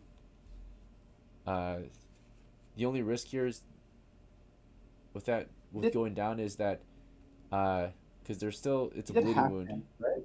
So hit you in the leg, and for surely you have a disability. You have this guy here, since he was subdued, he's not level drained, but you got actual wounded, so you're level drained. So, I was going to say, you said that it does half damage, right? Since he's trying to. no, he's not. And he rolled a He's not 4. subduing you. He stabbed in the leg, so there's an actual Oh, wound. that. Yeah. All right, should I roll a d20 against death? Yeah, this one is not to stay conscious. This one is to basically see if he stabbed a artery, right? Okay. Yes. Right. So he did. He So did. you're bleeding out. So if he didn't, you wouldn't be bleeding. It would just be a slow bleeding wound, and you'll be fine, right? You would just got a cut in your leg, or yeah, he didn't. He would still be bleeding. You would be bleeding at a very slow rate, but because he cut an artery in your leg, like your upper leg, you're actually bleeding out pretty quick. You might die in a minute. The other way would be 10 minutes, right? If you just like cut down like past your knee area, right? You would die from that most likely. But he went for your upper leg, it seems, and therefore you have up to a minute to before your next saving throw versus death, which is still a good amount of time. So, all right, you're down. Yeah. You're not unconscious. Do I roll to stay conscious? No. No. No, you don't have to. Unless you lose too much blood, you will. But you just got stabbed, so I don't think you would have to. So you stabbed in the leg. You fell over on the ground. You ripped the spear out of your leg. You are immediately level drained from the trauma, right? So you fell over. Blood spurts out of your leg. For your level drain, you become an F0. Your maximum hit points change from a D4. I went from 4 to 3, minus 1 penalty, so 2. You're at 0 hit points, maximum 2, due to your injury. And of course, ability score drainage. Because it was your leg, I'm going to say your dexterity's injured. Will just decrease by 1. And you also have a status, right? So bleeding thigh. Okay. Right, your thigh's been stabbed, so that's why it's bleeding pretty quick. So, or punctured, bleeding punctured thigh. Yeah, bleeding thigh. I'll just write bleeding thigh. That's good enough. All right. So, with that said, EKLEM's out of the fight. We have our first down, right? So we got one of them. Yeah. They got one of us. Or actually, we got 2 of them. They got one of us. And while that was going on, what's up? You have something to say? Oh, yeah, I just want to say, I'm a little confused. So, the first D20 roll to see if it hit my artery. So, am I unconscious or am I You're conscious. You Do I need to automatically are roll? conscious. Yeah, because you didn't go for the head. I'm gonna rule that there's no chance of going unconscious there. Maybe into shock eventually, but for now you're fine. You stabbed in the leg. The main thing I had you roll for your saving throw versus death is just to see if you are bleeding out slow or fast. And fast is normal. Fast is actually normal. Slow is like a luck thing, right? Because he intentionally chose something less than death. He intentionally chose not to kill you with the wound, right? It's not subdual. It's still deadly, but it's not. He went for your leg, so it's not deadly enough to possibly kill you or really fast, right? Thank you. So he chose to Okay. not do that, right? Because they have a reason to keep you alive, right? Keep your meat fresher if you're alive. Mm-hmm. All right, this guy here, of course, as Isaac fired at him, and Isaac missed, he crashed into Isaac with the spear. He did a spear charge, right? And he didn't have to sprint really, so he was able to do a standard spear charge. He's gonna do a powerful thrust. It's just one powerful charge thrust, right? So he charged this position. If he lands that hit, Isaac will pretty much be auto killed, right? So because the damage would be too high. It was a miss, surprisingly. So the fighter rushed his position full speed at Isaac, and Isaac just got done firing. At the last second, Isaac, you see him rushing you, and you step out of the way of the spear, and evade the thrust, right? He like stops, rushes you, and like holds to like throw the spear forward or thrust the spear forward at you, and you were able to barely step out of the way of the thrust, right? So you did a powerful thrust toward you, or basically went full charge, right? So he just like ran past you, basically did a full charge right past you, and you like stepped out of, or jumped out of the way, right, before he could run you through with his spear. You jumped out of the way, and he crashed into the wall, right? Realistically, that's what happened, right? Full sprint toward you. Yeah, you dodged it. As that happened, of course, DAHN is able to possibly save you in the next combat round. So that is round 1 of combat. Oh wait, no, there's this guy still too. This guy here, seeing that Isaac jumped out of the way of the fight, and seeing that EKLEM was downed, the X guy originally was sprinting to the flank, and he ran, around into the creek, up the creek, and he will just do a full-on sprint, right, as fast as he can, just rushing at DAHN, who just ran back, fired, and killed one of their guys. And as DAHN finishes shooting that one guy down, suddenly, almost out of nowhere, this guy comes slamming into him, right? He did a full football man charge, right? Full dead sprint toward him and tries to tackle DAHN down. So there's a chance he misses DAHN. There's a chance that DAHN's able to dodge him, right, before he can crash into him. So we're going to see if DAHN is able to dodge his tackle, okay? So for that, he has to roll to hit, and we have to just pray that DAHN gets lucky. So here's his roll to make contact. He's attacking DAHN's unarmored armor class, so his ability to just simply dodge. He missed. DAHN, you dodge it, right? You see him coming toward you at full charge, and before you can, you like dive out of the way, right? And he just rushes right past you, right? He like full charges right past you, and, like tries to stop himself a little bit. He like staggers, turns around, realizing he charged right past you. Quickly spins around with the axe and shield in hand, and you just finish jumping out of the way, or rolling out of the way from his charge, and start reloading if you want in the next round, or maybe preparing for melee. Alright, so combat round 2, starting with EKLEM. Your leg is bleeding out. It's not a serious injury. This guy just ripped the spear out of you. He might be going in for the kill. Who knows, right? He's still an active enemy. Do you want to surrender? Do you want to tend to your wound, or something else? You still have him. I take out my shield and mace and try to approach him. Yeah, I mean, you can't walk well. You can't stand well. I You get yield. stabbed. You can yield. You can thrust your polearm at him from the floor. You have the low ground. Fuck it, why not? Let's do it. Alright, so you're on the ground, and you're sitting kind of on the ground. You get your polearm in your hand still, and he just ripped the spear out of your leg, and you're gonna go for a slash or a stab. There's space to slash. Stab. Go for it. Stab. Okay, the stab has more reach and. Mine. Alright. Very well. Yeah, You're my going for a entire. thrust. Well, that gives me time to fix owlbear. Oh. Alright, so as you're about to go in for a thrust, back to Isaac. Isaac, you jumped out of the way of an enemy, right? Who charged you with his spear. You dodged him. So right after you finish stabbing the wall, basically, what's your next move? Do you want to fire your next shot at him, or something else? He's really close, right?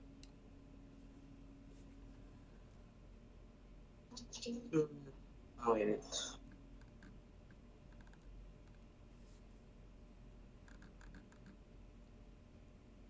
Isaac?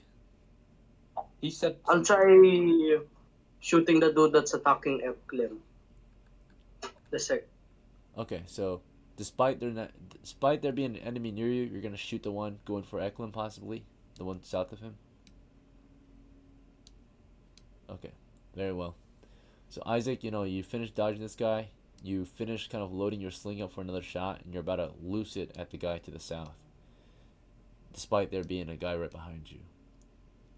DAHN, you just dodged out of the way of the charger. You fired your last round, so right after you moved and you fired. So this round you have to reload. So it takes 10 seconds to reload this guy. Do you want to start reloading it?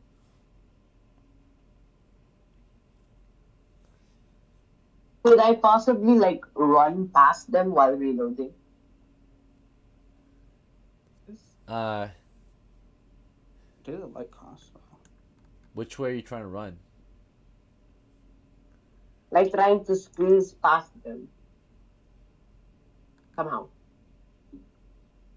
Squeeze. Like Oh, move west. Like, tell me the direction us. you're moving. You want to just go west and escape the fight? I see. So you're gonna run and Yeah, while jump. reload, so I can like shoot them if possible. Okay, so you're gonna run and reload. Now, running and reloading is difficult, right? Reloading at the same time as running. So, if you reload at the same time, you'll slow down. Versus if you just run. Do you want to just run and then reload later, or do you want to run and reload, or do you want to reload now? Since there's like two people right next to me, I'm going to run, reload, and if still possible, I would fire Okay. next to the guy next to Isaac, the guy near Isaac. All right. We'll see what happens now. We all declare our actions, and we'll start with the south side. So what actually happens in this next round is EKLEM had a polearm in his hand after getting stabbed. He looks toward the spearman, who just stabbed him in the leg, and is about to start thrusting at the spearman again. The spearman, of course, just finished downing you. So what he actually does is he drags his buddy out of the way, right? So before you can get your next thrust in, he dropped his own shield, grabs onto his buddy, and starts to drag him off. And then as he's dragging him off, you have a chance to stab him. So go ahead and roll the hit, EKLEM. You know, you're down, you're injured. Shit. You got a free attack on him, right? Because he's trying to pull his guy out of there. Yeah. That's probably missed. Alright. Yeah, with penalties applied, because you're injured, you have a -4 to hit. With the bleeding leg, an openly bleeding leg. So you're in pain. There's a 9 to hit. And then, of course, all the bonuses and penalties applied. I'm pretty sure it's a miss. So you give it a free attack, a free thrust at him, right? Quick little thrust toward him. And Am I considered a fighter still, or am I not a fighter no more? You're technically a normal human right now, so on the path to becoming a fighter again. So you attack as a normal human. So that's an extra penalty. So yeah, you missed. So you thrust it at him. You attack at the rate of once per round instead. So it takes you about 5 to 10 seconds to attack rather than 2.5 to 5 seconds to attack. Right. Yeah, makes sense. And yeah, you missed the attack. You pulled this guy out of there quickly, grabbed on, and just dragged his buddy out. A safe distance. I think he'll do a full sprint, rushing his buddy out. So he's heavily encumbered as he drags his buddy out. And I'll say he's able to get maybe 15 to 30 feet out. So we'll do 15. He's probably over heavy encumbrance, so he had to forcibly do it. He got like 15 out safely. So half a grid. He pulled his friend out half a grid. And yeah, about here. As he finished pulling his friend out that round, and you thrust it at him once, you still had one more attack. Oh no, you don't. You have level 0. Okay, Yeah. so there's also Isaac, who was firing at him. Right, Isaac focused on firing. Now, Isaac, of course, last round he fired a stone. He got charged. He jumped out of the way. He starts to reload his sling with the stone, right? And as he puts the stone in the sling, this guy right behind him thrusts his spear into Isaac, right? So Isaac, you just finished dodging him, right? And maybe you're getting up while loading the sling, but because you're not facing him, he has a huge advantage on you, right? He's doing a rear attack on you, which gives him a high chance to hit. He sees you, he does a quick thrust at you, misses the first attack, fortunately, so you surprisingly dodge it, right? You kind of hear the spear coming toward you, you kind of step out of the way, and as the spear goes past you, you finish reloading, and now that you finish reloading your sling, you're about to fire it. Now we gotta roll initiative to see if you're able to fire it right before his second thrust. He's about to do his second thrust. Roll 1d6. Unless you want to fire at him point blank, you can do that too. Like switch your target. So Isaac, realizing he's right behind you, do you want to turn around and shoot him? Or do you want to continue trying to shoot the guy to the south, who's not really a threat at the moment? I'm gonna shoot the guy behind me. Yeah, good idea. Alright, so you quickly kind of spin around, right, as you were reloading. You see him. You have to roll initiative to see if you can fire right before his second stab, because he attacks at twice the rate. You have to be at a 2. So roll 1d6. If you be at a 2, you get a fire before his next stab.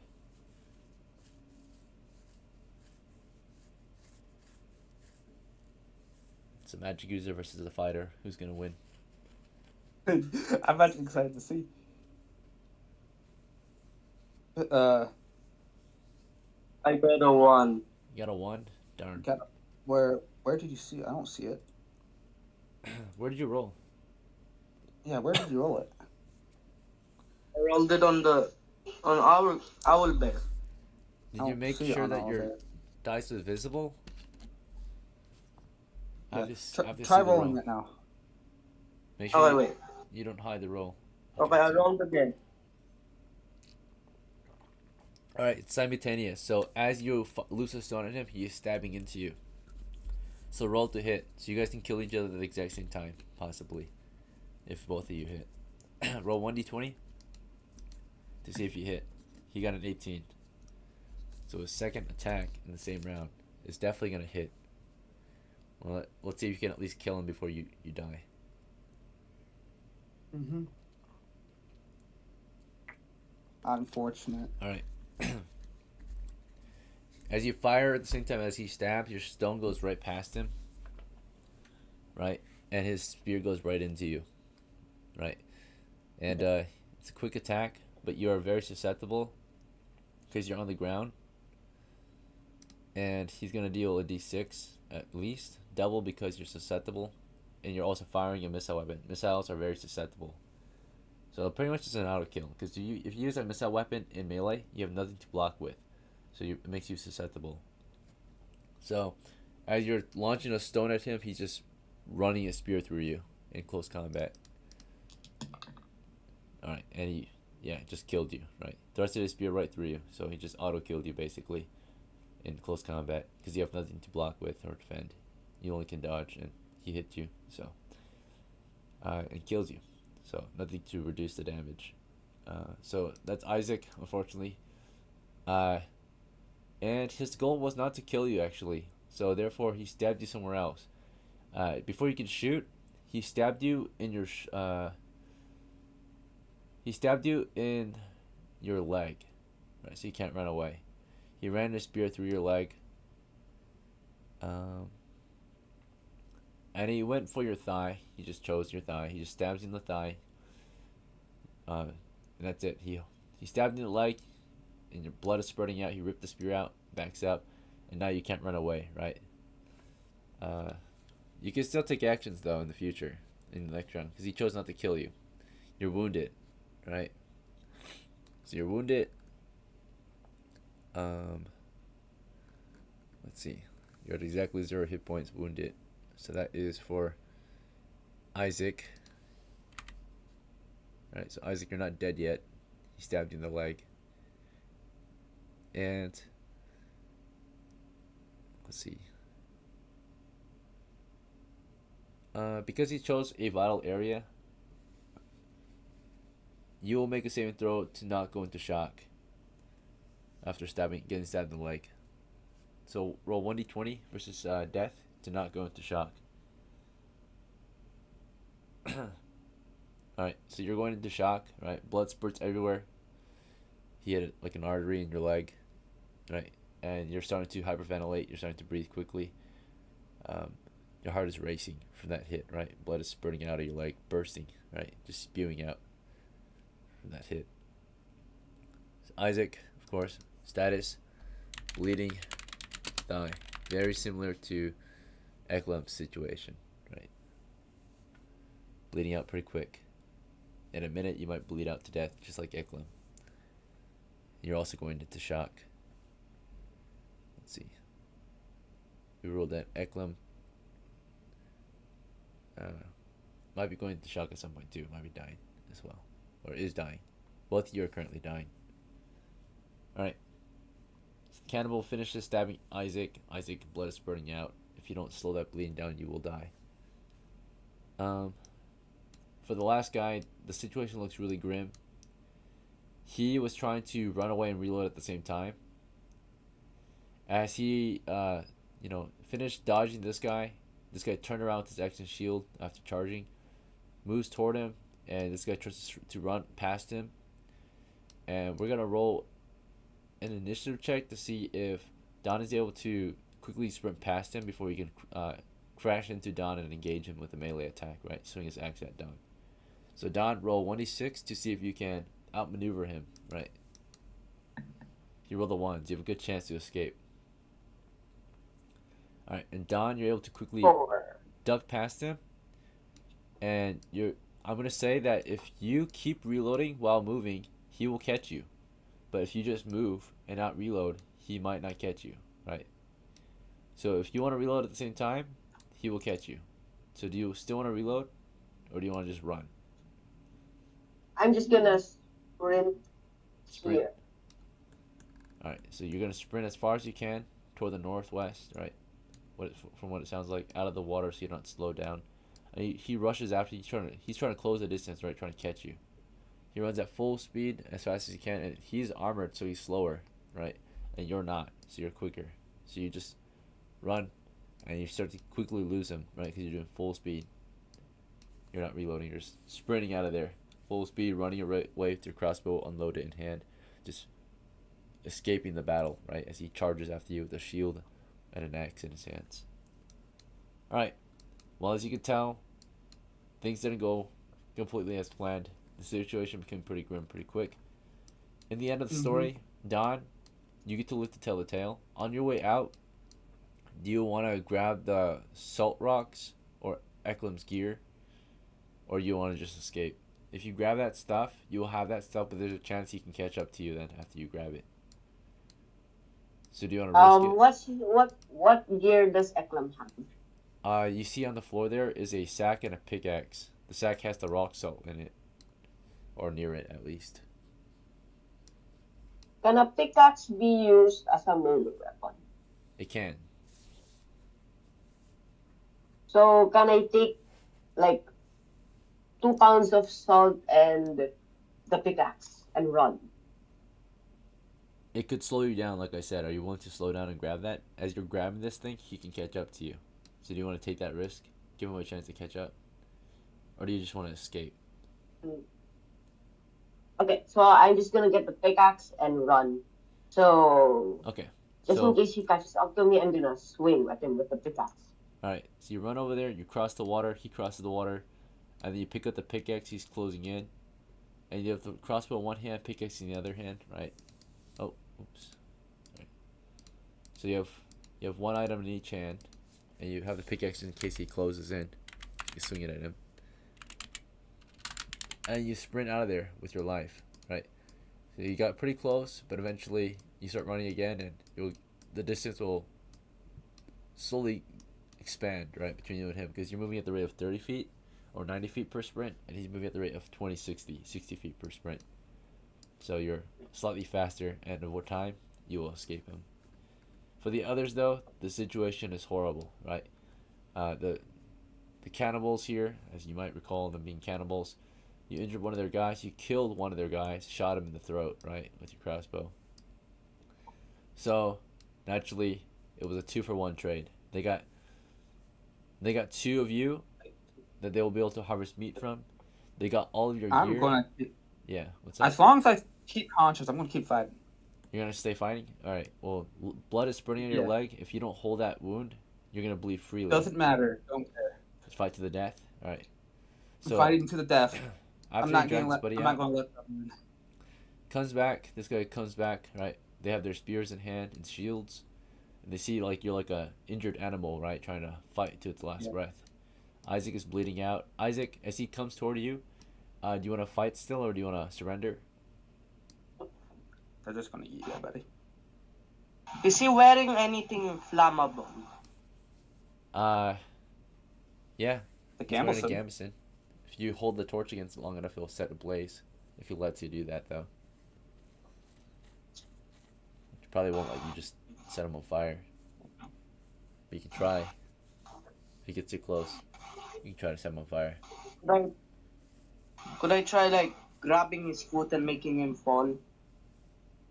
Okay, you can try reaching for his foot, but he has a spear. It's 10 feet long. So instead, as he gets close to you and you sees that you're still aggressive, right?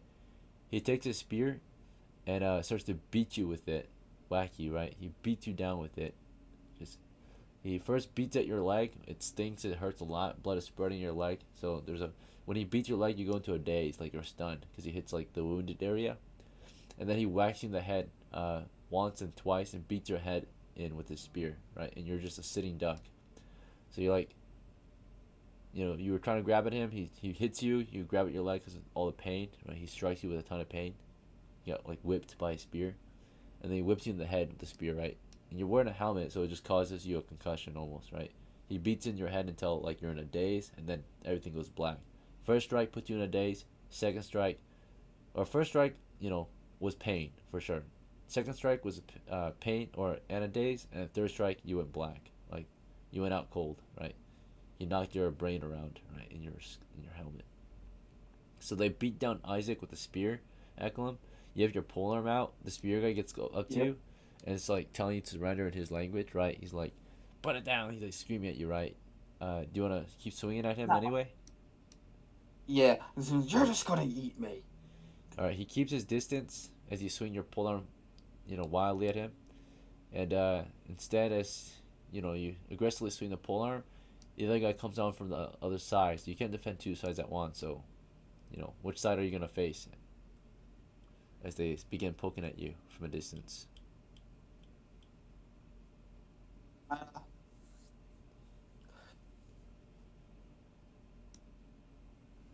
Let's just do south, because no one around it. You continue toward the south guy.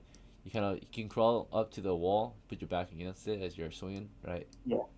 As you crawl, this guy continues to kind of lure you as the other guy comes in from behind, just beats you in the side of the helm with his spear. Everything goes black, right? They beat you down from a distance.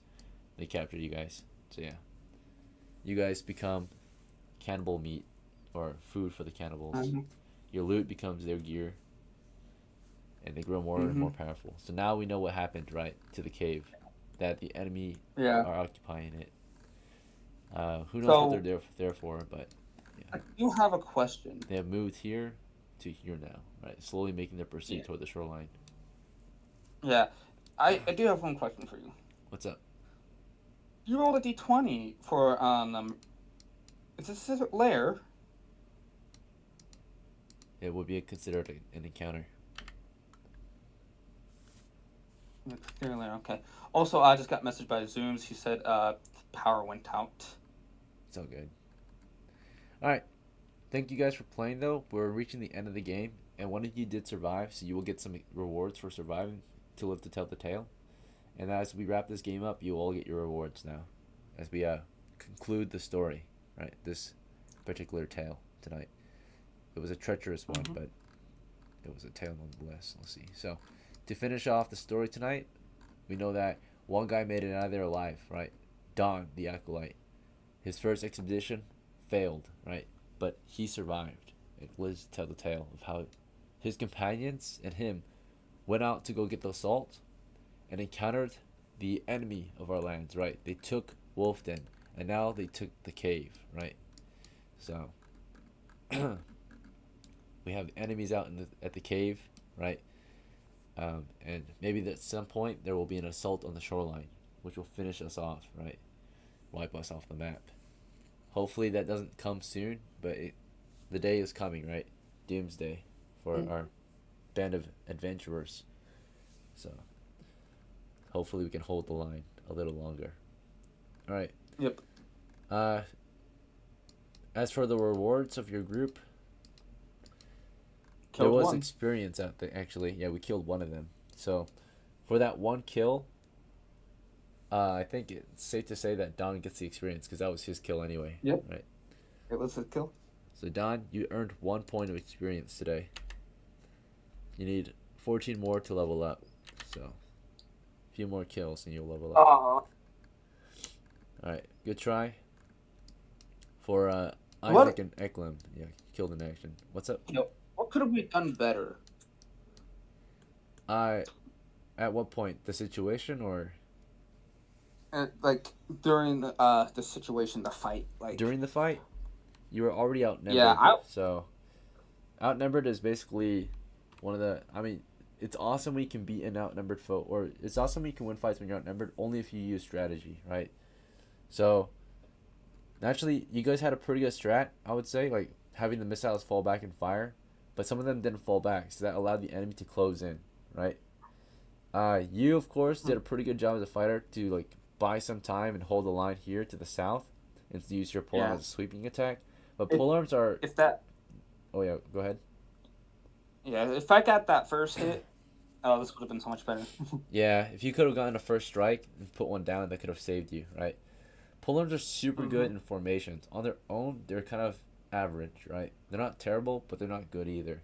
Because as soon as the enemy pass your, your reach, then you're kind of doomed. But if you have like a partner, one of you can get like be defensive while one is offensive, right? One can like keep their distance, Oh. while the other one occupies the enemy, right? So Typically, my plan was just to use my polearm, drop it, pull out my mace and shield, start hammering heads. But might have been good to flee. I mean, I know we couldn't really flee because we were I heavy. couldn't flee. You couldn't flee. I They couldn't could. flee. The bowmen. You're a medium and they're a medium too, right? So you technically could have fled, since you're equal speed with the enemy, right? There's a chance you could, right?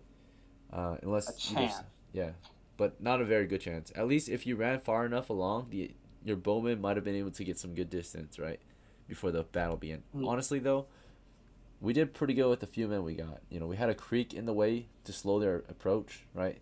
So they couldn't like just freely, immediately take on I our was missiles, right? It slowed them down long enough for our missiles to go off for a bit. Spells Yeah, also was a I was- thing. Yeah, what's up? Yeah, sorry, I keep interrupting you, but Oh, go ahead. No, you're good. I was just hoping to just not have a fight at all. Just talk to Yeah, them. yeah. It was so close. So they had a goal in mind. Their goal, of course, if you can somehow fulfill their goal or compromise with them, that could have been a thing, right? They were slowly approaching. They never attacked in the beginning. You guys made the first attack, right? So their goal was to gain control of the situation so that they could have their way on you, right? And their way would be that you surrender, there would be no fight, and you become their livestock, right? So Exactly. that's their goal. So it better to fight. Your goal was peace, but instead of peace, you chose to instigate combat because you saw that might be your last resort, or you were at your last resort. Even though you could have possibly fled, you could have possibly kept negotiating. I know you really wanted to, but you also didn't want to take the risk because it started getting riskier and Yeah. riskier as they got closer and closer. Mm-hmm. So, I was hoping so bad. all right, but yeah, I would Because, say if they were more friendly, I would have shared my food with them. yeah, maybe introduce them to normal food. But they're starving. Those guys are starving like you, right? They haven't had much to eat. They're eating fish, right? Just like us. And they probably have people that they need to take care of back at home, like children, right? So they're trying to get lots of Yeah. food during the winter month, send back home to their families. So yeah, Well, you hey, did at pretty least good. had one person play the entire game. Yep. That means Two new people did. characters. I mean, you invited Knight, Yeah. and Knight invited I invited Kilgar. Knight, and Knight invited. Oh, yeah. So congratulations, you both get a special reward. It is the reroll. So, Knight, you receive Next the game? reroll. So next time you can use it, and then you too, Ethan, you will have a reroll now. So Yeah. thank you for Yeah, inviting. I'm going to use it straight up for a character. Yeah. Straight up toward the character, make them I powerful. ask a question. Yeah. Yeah, what's up, brother? So basically, since I am technically alone, what would happen next session? You become the leader Well, we because come you're the back. most experienced now. You're next in command. Ah, Yeah, Next you're the game, me and if your friend joins us again, we bring new characters. I'm going to bring 2 new characters with me because I'm going to use my reroll, and I'm thinking I'm going to play one of my characters. Alright, but yeah, so Don, you're now an official survivor. If you survive an expedition, your character becomes an old adventurer at that point because they're no longer new. So you get the adventurer role, and on top of that, if you are the most experienced member next game, you'll get a leadership role. There are some leadership roles. Sergeant is second command; they help assist with leading, but captain is the leader of the group. If you're the leader of the group next game, you get a special role called captain. If there are multiple captains, because you have such a large group, then you can become the marshal, right? Which is leaders of all leaders. But we rarely ever need a marshal because our groups are usually pretty small. So I was a marshal once. the group is large enough, you can have a marshal. Yeah. You were the marshal, Anyways, I'm not gonna. really in the field though. It was just for the base, right? So you were in command of the base. Yeah. So Yeah. I'm gonna head out, but I'd be here for any other games you do tonight. sounds good. Hopefully. Yeah, yeah. There will be more. Thanks for playing, guys. It sounds like Yay! Knight wants to do more too. Yeah. Good to go. Do you Yeah, want to do some you're more next in command. Pilgor? So it's all good if you can't. I don't wanna die. Now, to answer your question, also to make the game easier, like I said, the reason why I make characters such a big deal and that everyone should make new ones as they join games is because honestly that is one of the only ways to make the game easier. Hirelings, extra manpower, because men or characters is action economy. The more men you have, the more powerful you become, right? So honestly, yeah. For example, like if we had a lot more people here, this would have been so much easier. Like even if we had one more, even though we've been outnumbered, that would have changed quickly because Gain more control of the situation for sure. So yeah, I think if Zumi was here, we could have possibly like not died. yeah, or at least at minimum as a casualty. So I The feel only- like no matter what, I was gonna yeah. go down. My entire job was just to keep you guys alive. hold the line. You kind of held it, but they kind of broke past because there's too many of them at the time. You held two of them back, kind of three. They were back there firing their weapons. Yeah. Another thing was like our cleric got cure light wounds, didn't get a chance to use it. Oh no, purify food and water. So that was kind of not very helpful in this particular situation. It's helpful for certain situations, like if you're down on the ground in the dungeon, and there's nothing to eat, and you want to eat diseased rats instead, then you would use that spell. Yeah. But like, and the same thing with the magic user's spell, protect from evil. It's pretty good if you cast it before the fight. But honestly, there's definitely better spells early on. That one's more specialized for late game when you actually need it, like against undead. Light would have been amazing. You could have just flashed Blinded some one. poor fellow's eye. And then that's already one guy out. But sleep, of course, would be the Yeah. most powerful in this situation against a fool like this. Yeah. I don't think sleep would have been very handy in our situation because they would have just Blocked, yeah. They Right. could hide behind the shields. blocked behind the shield or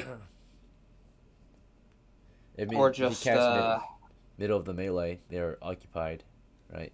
And you cast it without them knowing.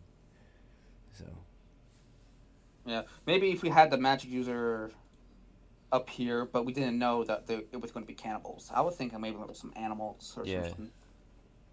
could have been, but we now know what occupies. I mean, we already can see their ward path, right? That they're making.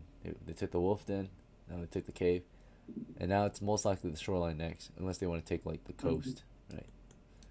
Or, yeah, so we'll see. Well, it's time to Yeah, take care. gentlemen. finally raise my family arms. Yep. So Build many your of them. army, man. I'll see you next game. Take care. Yep. See you next.